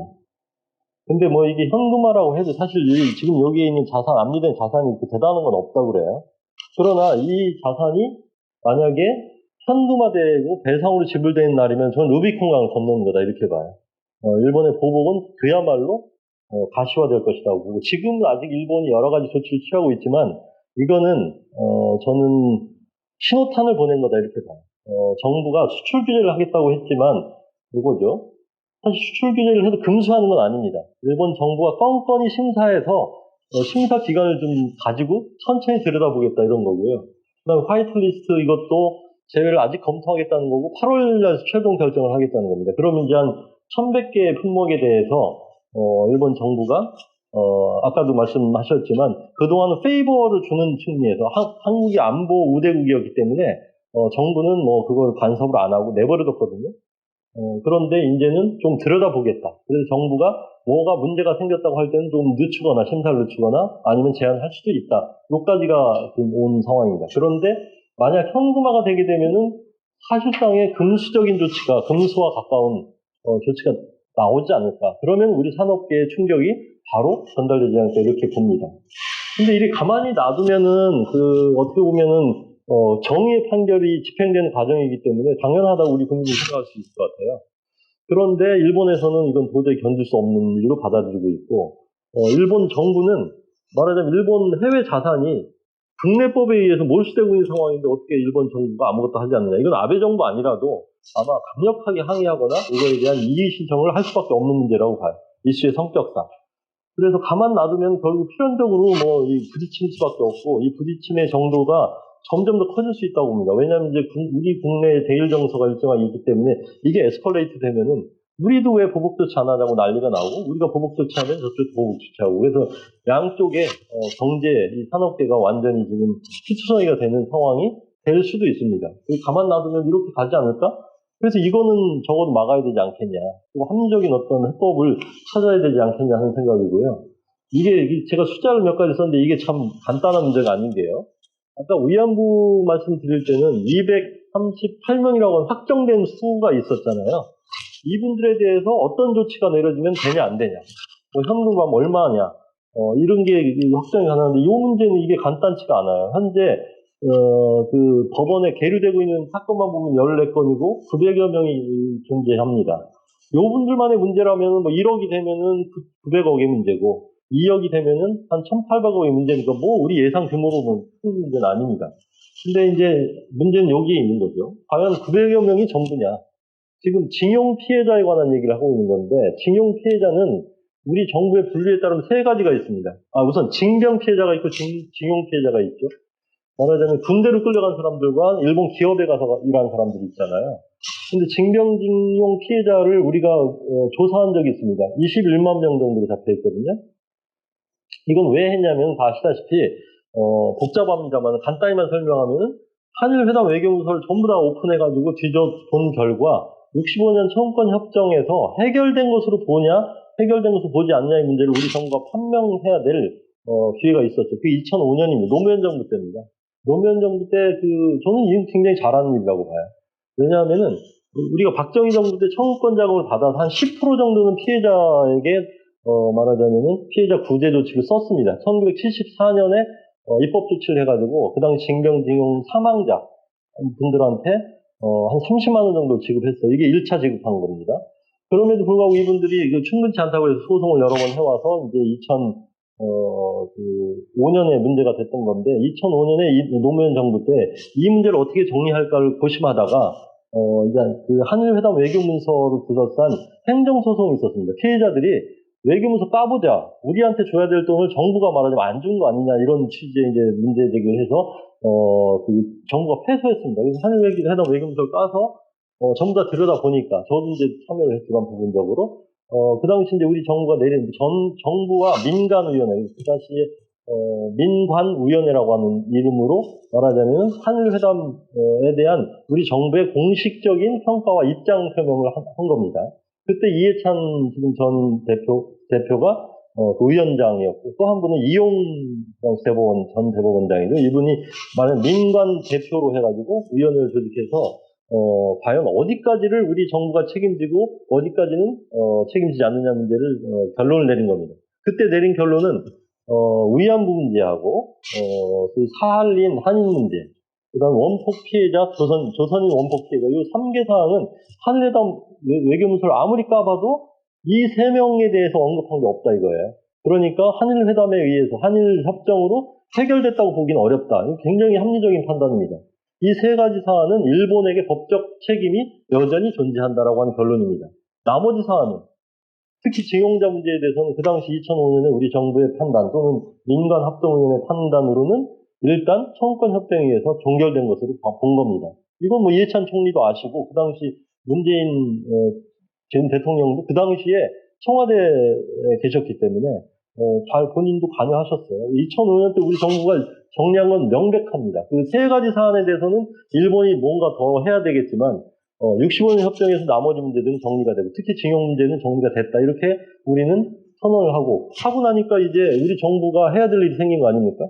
우리가 청구권 자금 갖다가 경제개발하는데 써서 피해자 구제를 하는데 제대로 못했다, 소홀하게 했다라고 하는 걸 인정한 거기 때문에 그럼 정부가 해야 될 일은 뭐겠습니까? 입법을 한 거예요. 특별 입법을 해서 2007년입니다. 2005년에 입장을 정리하고 2007년에 입법을 해가지고 2009년, 10년까지 계속해서 그 입법 조치에 따라서 피해자들에 대한 구제 사업을 했어요. 거기 저도 다녀서 심사했는데 그때 이제 나온 숫자입니다.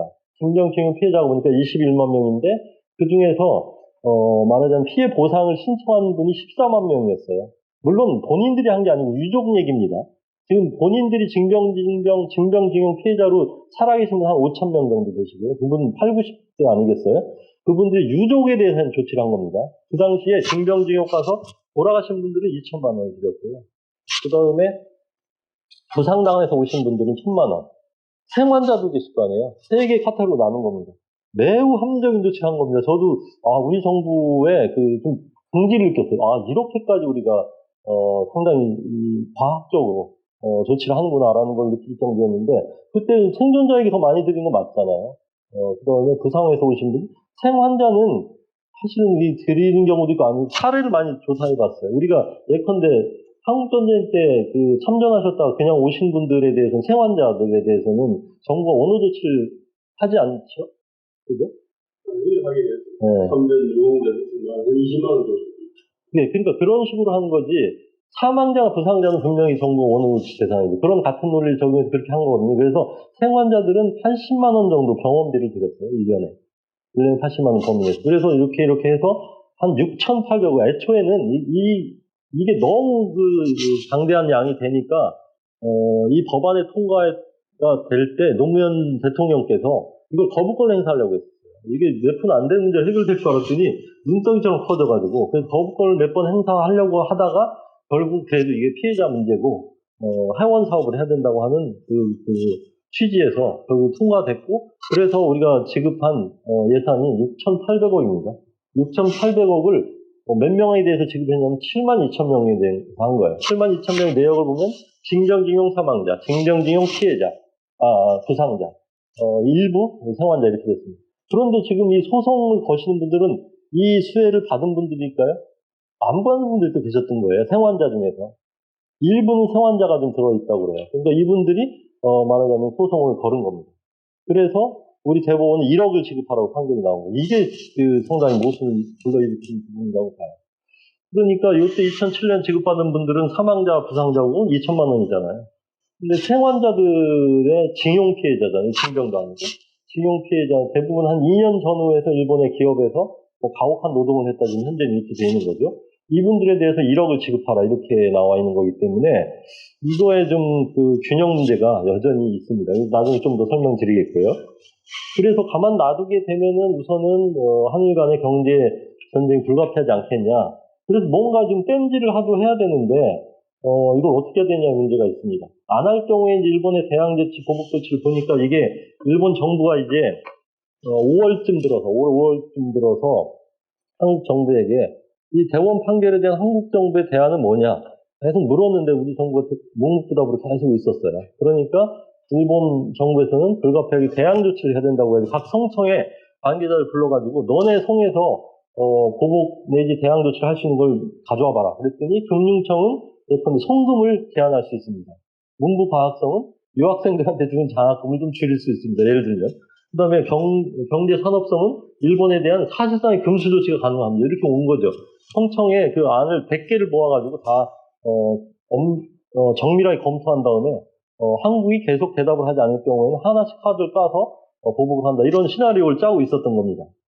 그런데 좀 다소 조기에 나왔다고 하는 점은 저도 놀라운 점이었어요. 이런 준비가 있고 한국에서 법원에서 현금화 조치가 되면은 아마 이런 보복 조치가 나오겠지 이렇게 생각했는데 비교적 빠른 시점에 나왔습니다. 7월 1일 나왔죠. 근데 왜 이런 보복 조치가 나왔냐를 좀 이렇게 조사해보니까 일본 내에서도 이 성청 간에 정부 관료들 간에 견해가 좀 갈렸던 것 같아요. 근데 아베 총리가 워낙 지도력이 지금 강하다 보니까 아베 측근의 몇 명 사람들이 완전히 무슨 특공대 작전 하듯이 일사천리 확 진행한 거예요. 그러니까 다른 부서 사람들은 좀 나중에 통보받아가지고 허둥지둥 되고 심지어는 고노타로 외상도 보복 조치가 발표된 날 잘 몰랐다고 그러잖아요. 나중에 알았다고 그러죠. 물론 그런 여러 가지 리스트가 준비되고 있다는 건 다 알고 있었지만 하필이면 그 시기에 그 시기라는 거는 G20가 끝나자마자 아닙니까? 끝나자마자 G20에서 자유롭고 공정한 무역을 순회 간의 합의로, 각 정상 간의 합의로 해서 발표하고 그 다음날 아닙니까?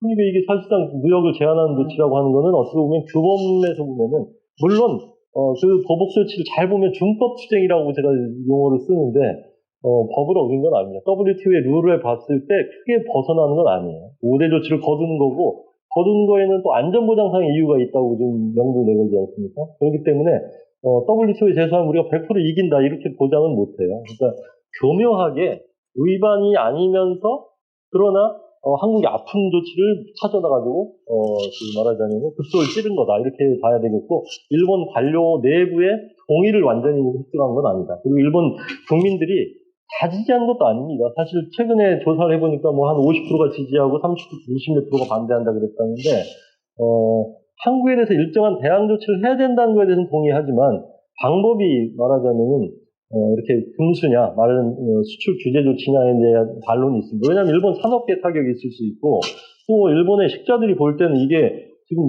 전체 우리 그 21세기에 산업이 글로벌 말하자면 서플라이 체인으로 돌아가고 있는 거예요. 세계 제조업이라는 건 특히 그 국제 분업 구조로 되어 있는 상황에서 이렇게 수출 규제를 한다고 하는 거는 한일 간에도 닥치는 일이지만 국제 글로벌 경제를 교란하는 거라고 하는 건 다 알고 있고, 또 아시다시피 일본의 국책은 자유롭고 공정한 무역입니다. 일본이나 한국이나 우리가 자유공정 무역을 해야 먹고 살 수 있는 나라 아니겠어요? 그러니까 조금 이게 일본인이 생각할 때도 아베 총리가 좀 너무 나갔네? 라고 하는 인식이 있고, 한편으로는 한국에 대해서 뭔가 다 조치를 해야 된다.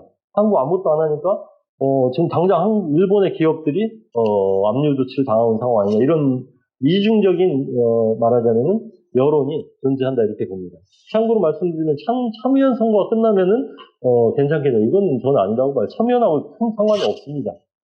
참여연 선거 때문에 이런 그 칼을 빼들었다, 이런 그 설명도 하는 분들이 있던데, 최근에 보면 아베 지지율 떨어졌습니다. 물론 이것 때문에 떨어진 게 아니에요. 일본 선거 쟁점은 지금 연금, 뭐 복지, 아베노믹스 이런 거지. 지금 뭐 한국에 대한 보복이 오르냐 그러냐 가지고 유권자들 움직이는 건 전혀 아니죠. 그런 의미에서 참여연이 그렇게 변수가 된 건 아닙니다. 다만 이제 참여연 선거가 있는 과정에서 아베 총리가 일단 이러한 조치를 취했는데 그걸 거두기가 어렵겠죠. 거기도 정치인이고 명분이 있으니까, 우리가 아베 총리가 철회할 수 있는 명분을 제공하면 모를까. 지금 우리가 버티고 있는데 아베가 아이고 잘못했네 생각해보니까 아니네 하고 거둘 가능성은 거의 없습니다. 계속 직진할 거라고 봅니다. 어떤 조치가 지금 있을 수 있느냐. 우선 첫 번째는 반도체 세계 부품에 대한 수출 규제 조치가 있었고요. 8월 중에 이제 예상되는 것은 한 1,100개 되는 품목에 대한 화이트리스트 제외입니다. 한국을 그동안 안보 우호국이라고 하는 이유로 거의 그 무역에 그 수출하는 데 있어서 제한을 주거나 하지 않고 그냥 일괄적으로 허용해주는 정책에서 이제는 좀 들여다보겠다. 일본 정부가 관여를 하겠다는 거죠. 금수하겠다는 건 아닙니다. 어쨌든 페이버를 걷어들이겠다는 거고, 또 우리가 농수산물을 많이 수출하고 있거든요. 그거를 뭐 이거는 준법 추정 얼마든지 가능한 법력을 좀 세게 하는 거죠. 뭐 우리 전에 중국이 보면은 보복을 안 한다고 하면서도 여러 가지 교묘한 방법으로 하는 거 비슷한 거죠. 그 다음에 출입에 대한 비자 심사 같은 거, 그 다음에 송금, 일본 내 한국 자산도 동결 조치를 할 수가 있습니다. 이건 국제법적으로 대항 조치로 이제 합법화된 공간이기 때문에 어쩌면 다음 주 중에 이 조치가 나올지도 모르겠다는 생각이 들어요. 또 하나는 ICJ로 가자, 뭐 이건 아니 나올 수도 있지 않겠나, 이렇게 예측하고 있죠. 그래서 첫 번째 시나리오는 가만 놔두는 건데, 가만 놔두면은 정의는 실현되는지 몰라도 한일 관계는 이제 전쟁으로 치닫는 거다, 이런 거죠. 두 번째 시나리오가 지금 나오고 있는 게 소위 기금 같은 걸 만들어서 대처하는 거죠. 지난번 6월 19일 날 우리 외교부가 외무성에 제안을 했는데 이런 제안 거절 받은 게 요 아니죠, 지금. 근데 이 기금 조성하는 방법은 몇 가지 방법이 있습니다. 우선 그 관계자를 보면 한국 정부, 일본 정부가 있고, 우리 측의 기업들이 또 말하자면 이해 세력입니다.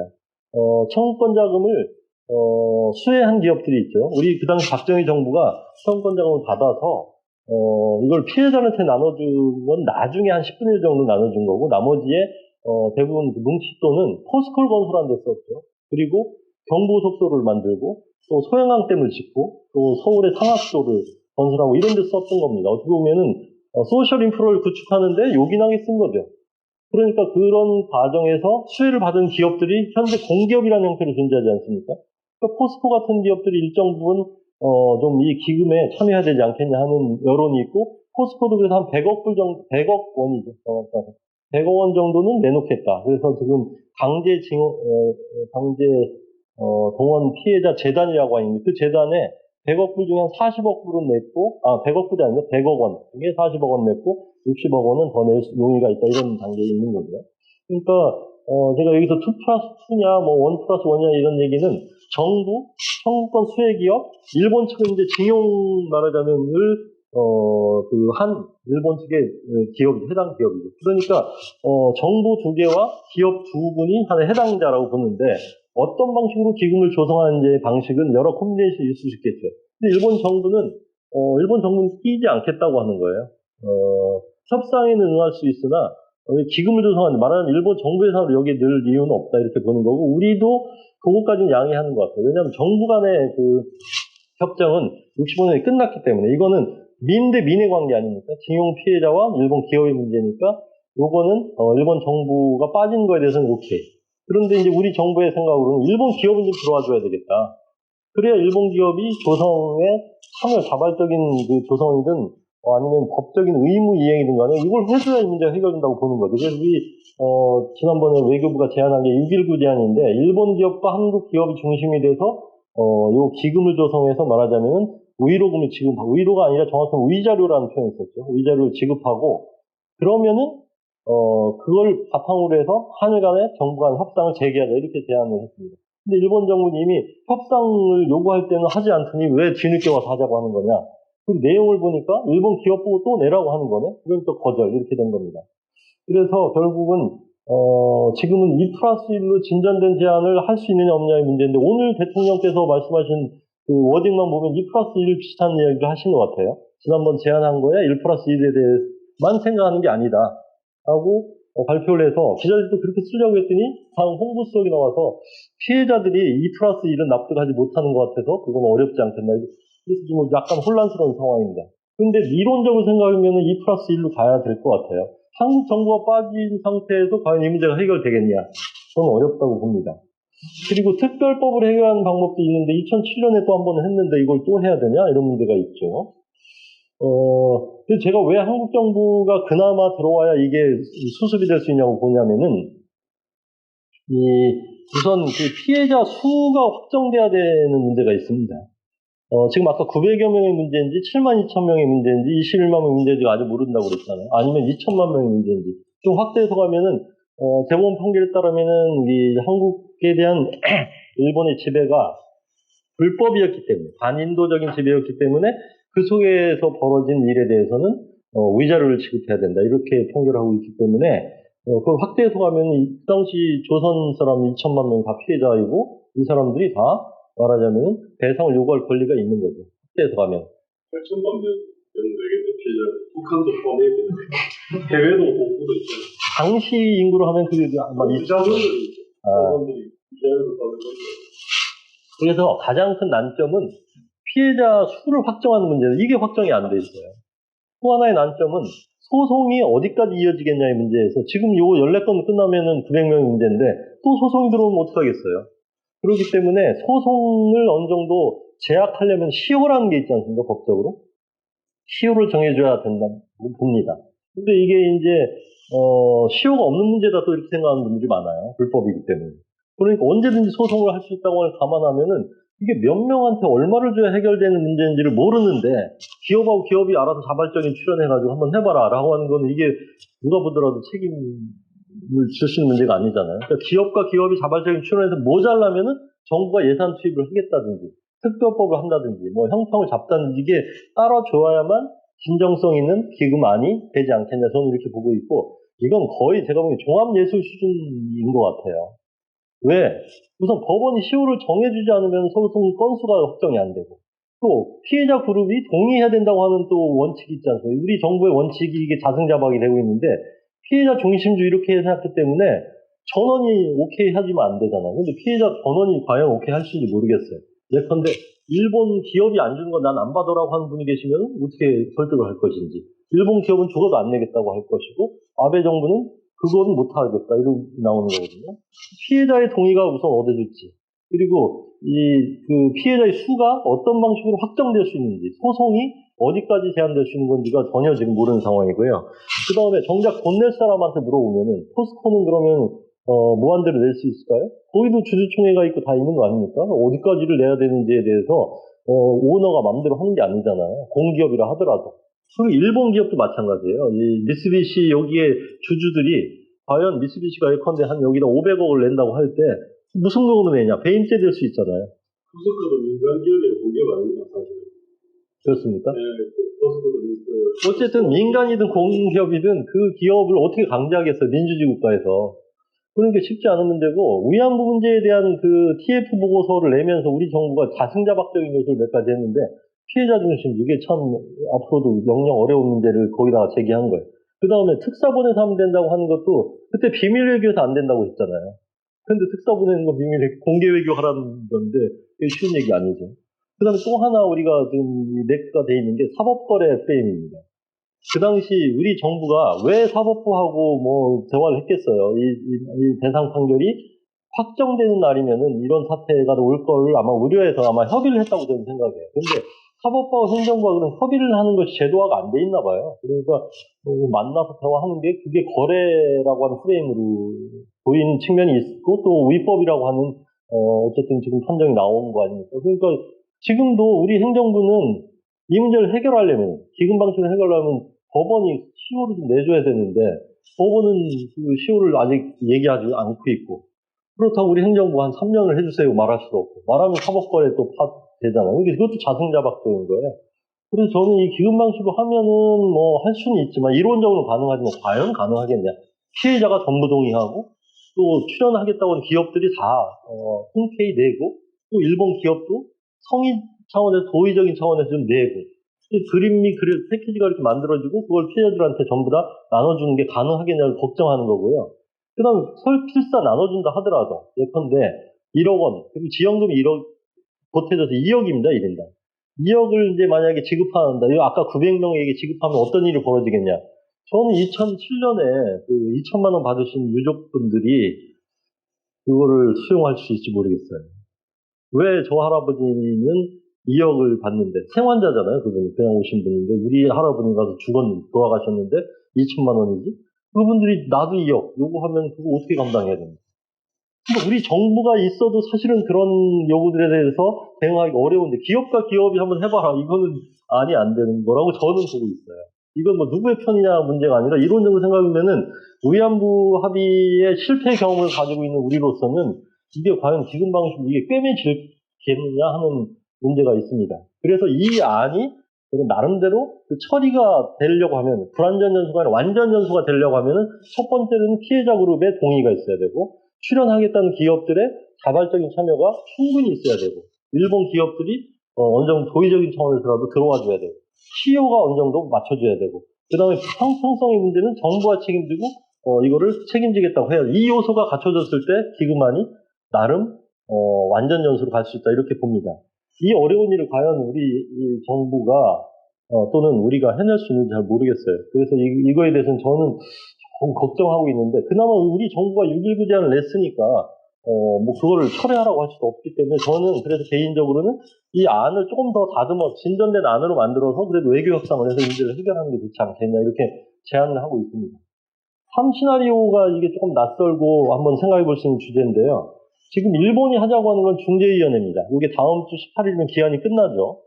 이게 한 달 단위로 되어 있습니다. 청소년협정 3조에 보면은 3조가 이게 분쟁 해결 조항인데, 그 당시에 60년대는 양자 조약을 맺을 때 이상하게도 중재라고 하는 거를 자주 도용했던 모양이에요. 그 당시 아마 국제법적인 트렌드인지 모르겠는데 한일 협정을 맺을 때 이런 걸 예상했던 겁니다. 청구권 협정에 대한 해석을 둘러싸고 양 정부의 이견이 발생할 때는 어떻게 할 거냐에 대해서 3조에서 자세히 규정해 놨습니다. 첫 번째 1항은 뭐라고 했냐면, 양자 협의를 해서 문제를 풀어라.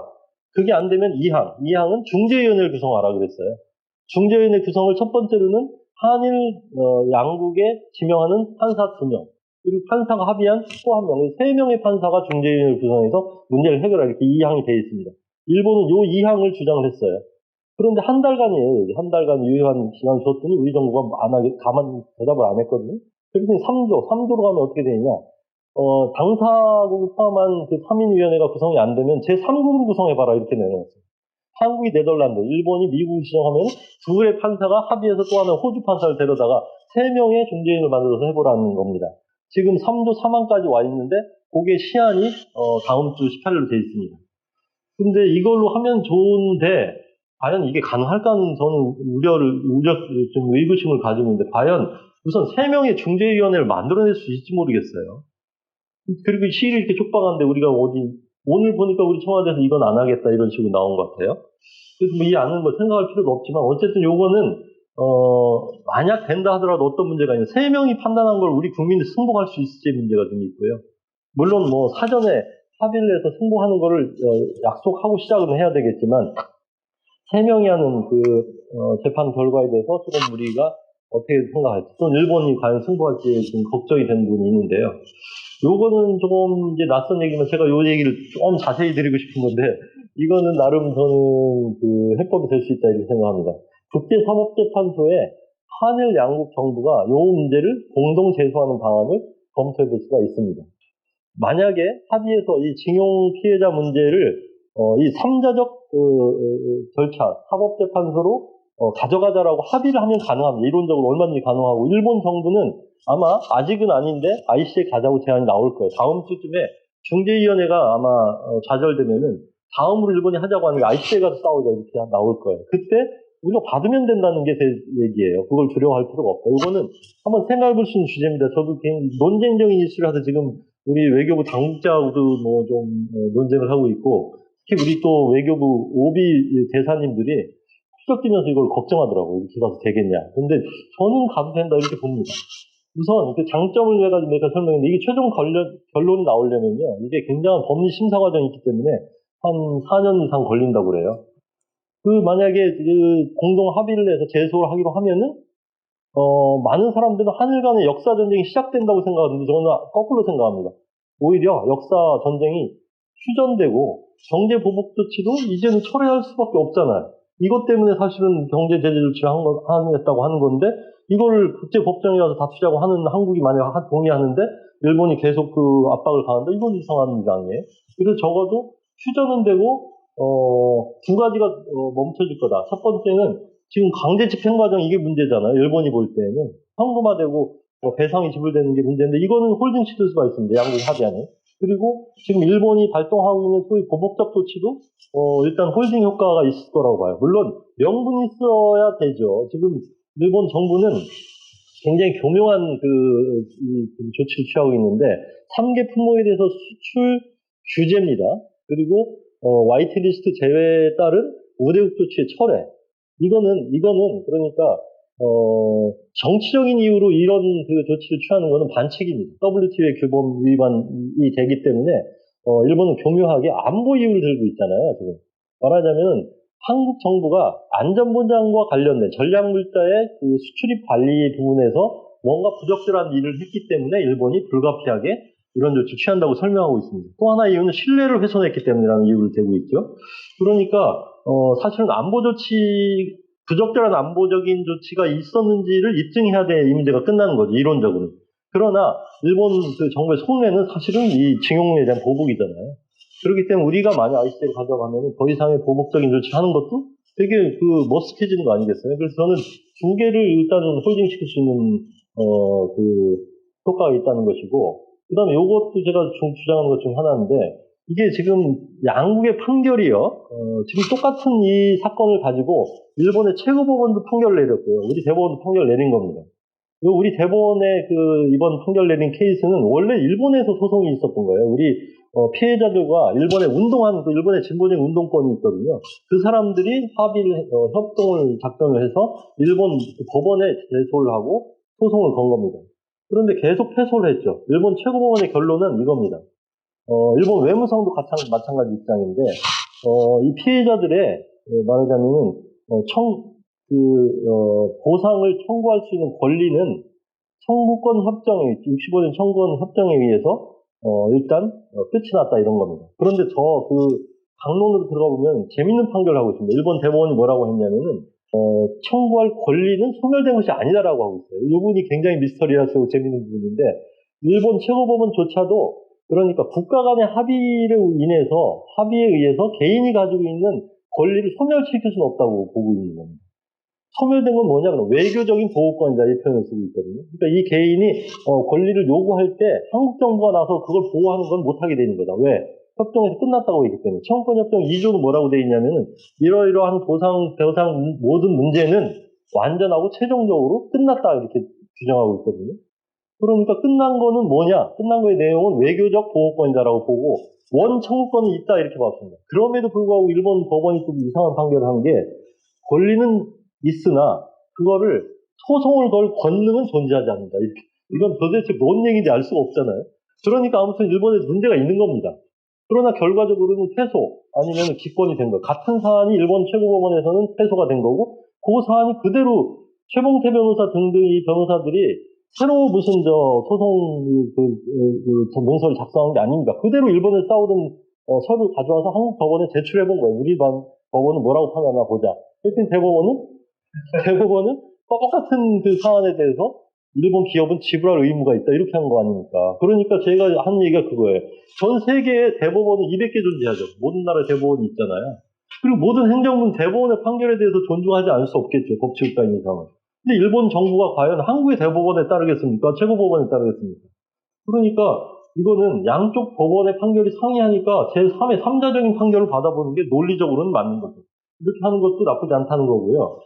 전쟁을 하지 않는 이상은 평화적으로 분쟁 해결하는 방법이 되잖아요. 라고 하는 게 저의 생각이고 좀 더 보면은 제가 노리는 건 요건데 이게 4년 정도 계속 심리가 진행되면 양쪽도 부담이 있습니다. 저는 ICJ에 가게 되면 최종적인 판결은 부분 승소, 부분 패소 이렇게 나올 것 같아요. 제가 이렇게 세 가지 안건에 대해서 예스노를 했는데 우선 국가와 개인 간의 관계에서 65년 청구권 협정에서 과연 개인 청구권 소멸됐냐라고 묻는다면은 소멸됐다고 보기 어렵다는 판단이 나올 거예요. 왜? 일본 법원도 한국 법원도 이건 인정했잖아요. 그러면은 ICJ 판사들은 청구권은 아직 소멸된 게 아닌데 누가 책임져야 되지? 이 문제 가지고 아마 고심을 할 겁니다. 우리 정부가 65년에 받은 게 있으니까 그거는 해야 된다고 판단할 수도 있고 아니면 그게 이제 말하자면 일본 주장인 거죠. 아니면은 일본 기업에게 일정한 책임이 있다고 판결할 수도 있다고 봐요. 그리고 요건 쟁점은 아니지만 요 개인의 청구권이 살아있냐 안 살아있냐를 판정하기 위한 하나의 준거 틀이 될 수 있죠. 식민지배가 불법이냐 아니냐. 요 문제는 저는 다소 우리가 불리하지 않나 이렇게 봅니다. 우리는 헌법에도 그렇고 우리 정부의 공식 입장도 식민지배가 불법이다라고 되어 있죠. 이 입장을 바꿀 수도 없고 저는 앞으로 바꿔서도 안 된다고 봐요.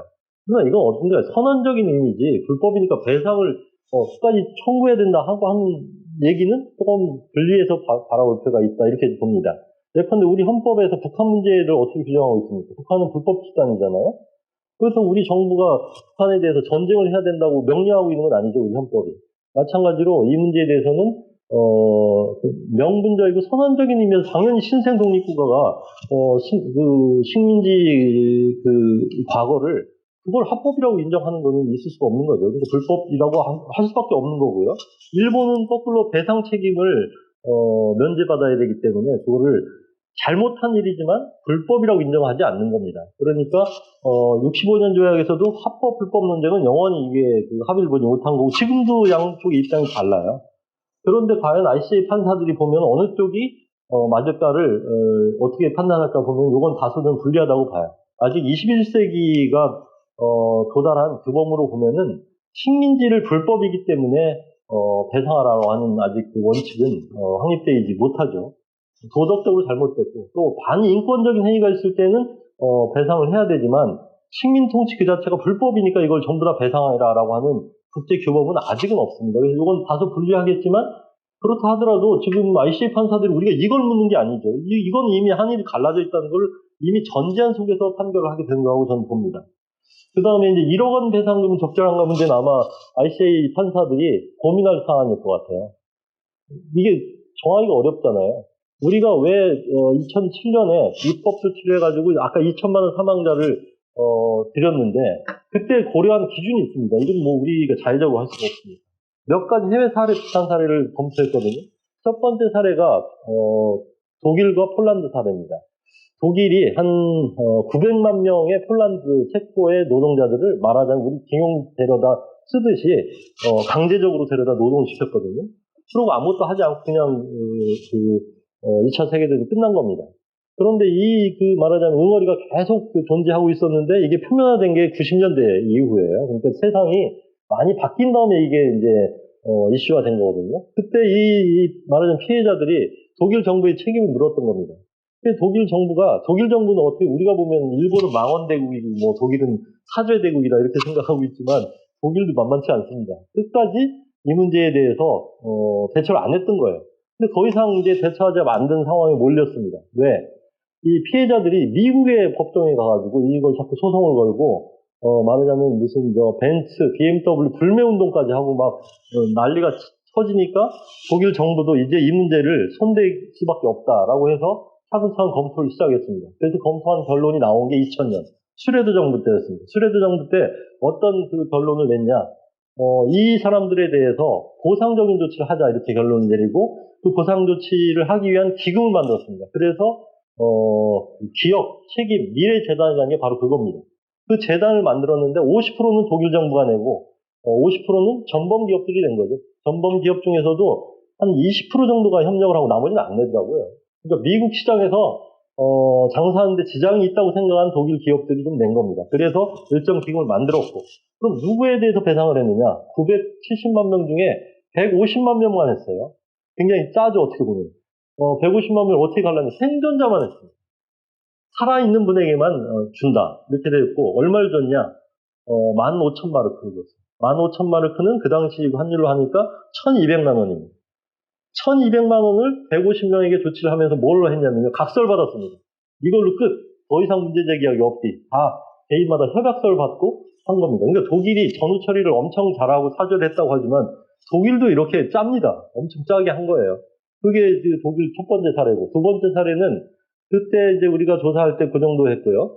두 번째 사례는 미국 사례인데 미국이 왜 일본하고 전쟁을 하면서 일본계 미국 시민들이 있었지 않습니까? 이 사람들이 일본하고 내통해가지고 협조할지 모른다고 해가지고 네바다, 아리조나 막 사막에다가 감금시켜놨잖아요.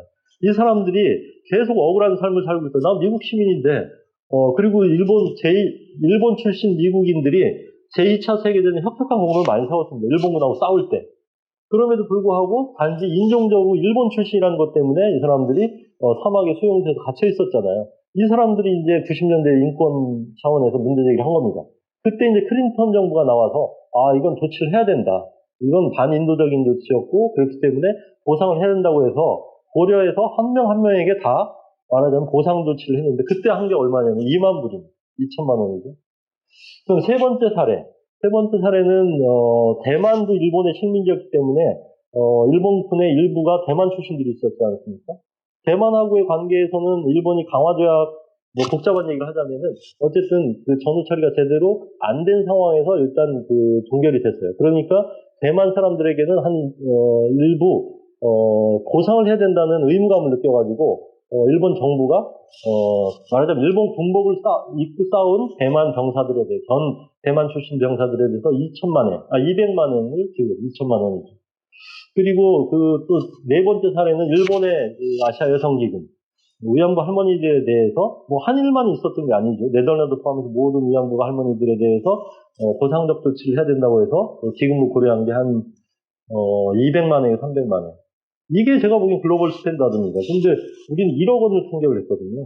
저는 한번 판사님은 무슨 근거로 1억이죠? 이렇게 묻고 싶은데 제가 이렇게 기록을 보니까 원고단 요구한 돈입니다. 이게 1억.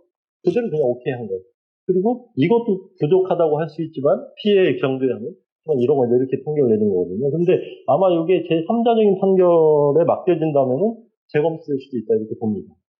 이런 거고요. 그 다음에 이제 또 하나 우리 국민들이나 정부가 IC 얘기만 하면 조금 알레르기처럼 느끼는 거는 첫 번째는 독도 얘기를 하더라고요. 많은 사람들이 독도 가져가면 우리가 어떻게 거부해? 근데 저는 독도하고 이 사안은 뭐 전혀 다르고 ICJ라고 하는 건 양국이 합의하면 가는 거고 합의 안 하면 못 가는 겁니다. 그러니까 독도 문제에 대해서 일본이 하자고 하면 우리 땅인데 왜 가자 우리 안 가. 그럼 끝이지 뭐 이걸 갔다고 해서 독도도 가야 된다는 어떤 논리적인 이유도 없습니다.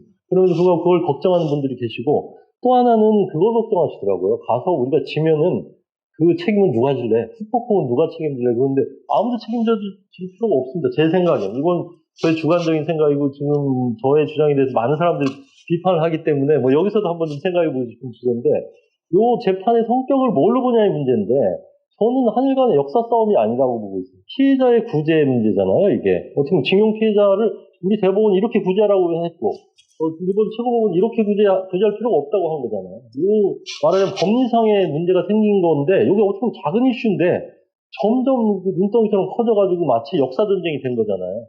너무 이렇게 문제를 크게 프레이밍할 필요가 없다. 징용 피해자 문제의 구제 문제를 둘러싸고 어떤 방법이 옳으냐를 법리적으로 한번 다퉈보자. 이런 주제로 생각한다면은 한번 지면 어떻고 이기면 어떻습니까? 지면 어떻게 될까요? 지면은 한국 정부의 책임이 생기는 거죠. 왜냐하면은 대법원의 판결에 따라서 우리 정부는 여기는 법적 관할권이 한국이니까 우리 정부가 아마 피해자들한테 지급을 해야 될 겁니다. 우리가 이기면 일본 기업이 지급을 하는 거죠. 그래서 만약에 그 할아버지들이 너무 이거를 뭐 돌아가실 때가 돼서 못 참겠다 그러면 정부가 대납해도 돼요. 대납해놓고 ICA로 합의해서 가서 판결을 기다려보는 것도 합리적인 방안이 되지 않겠냐 이렇게 보는 겁니다.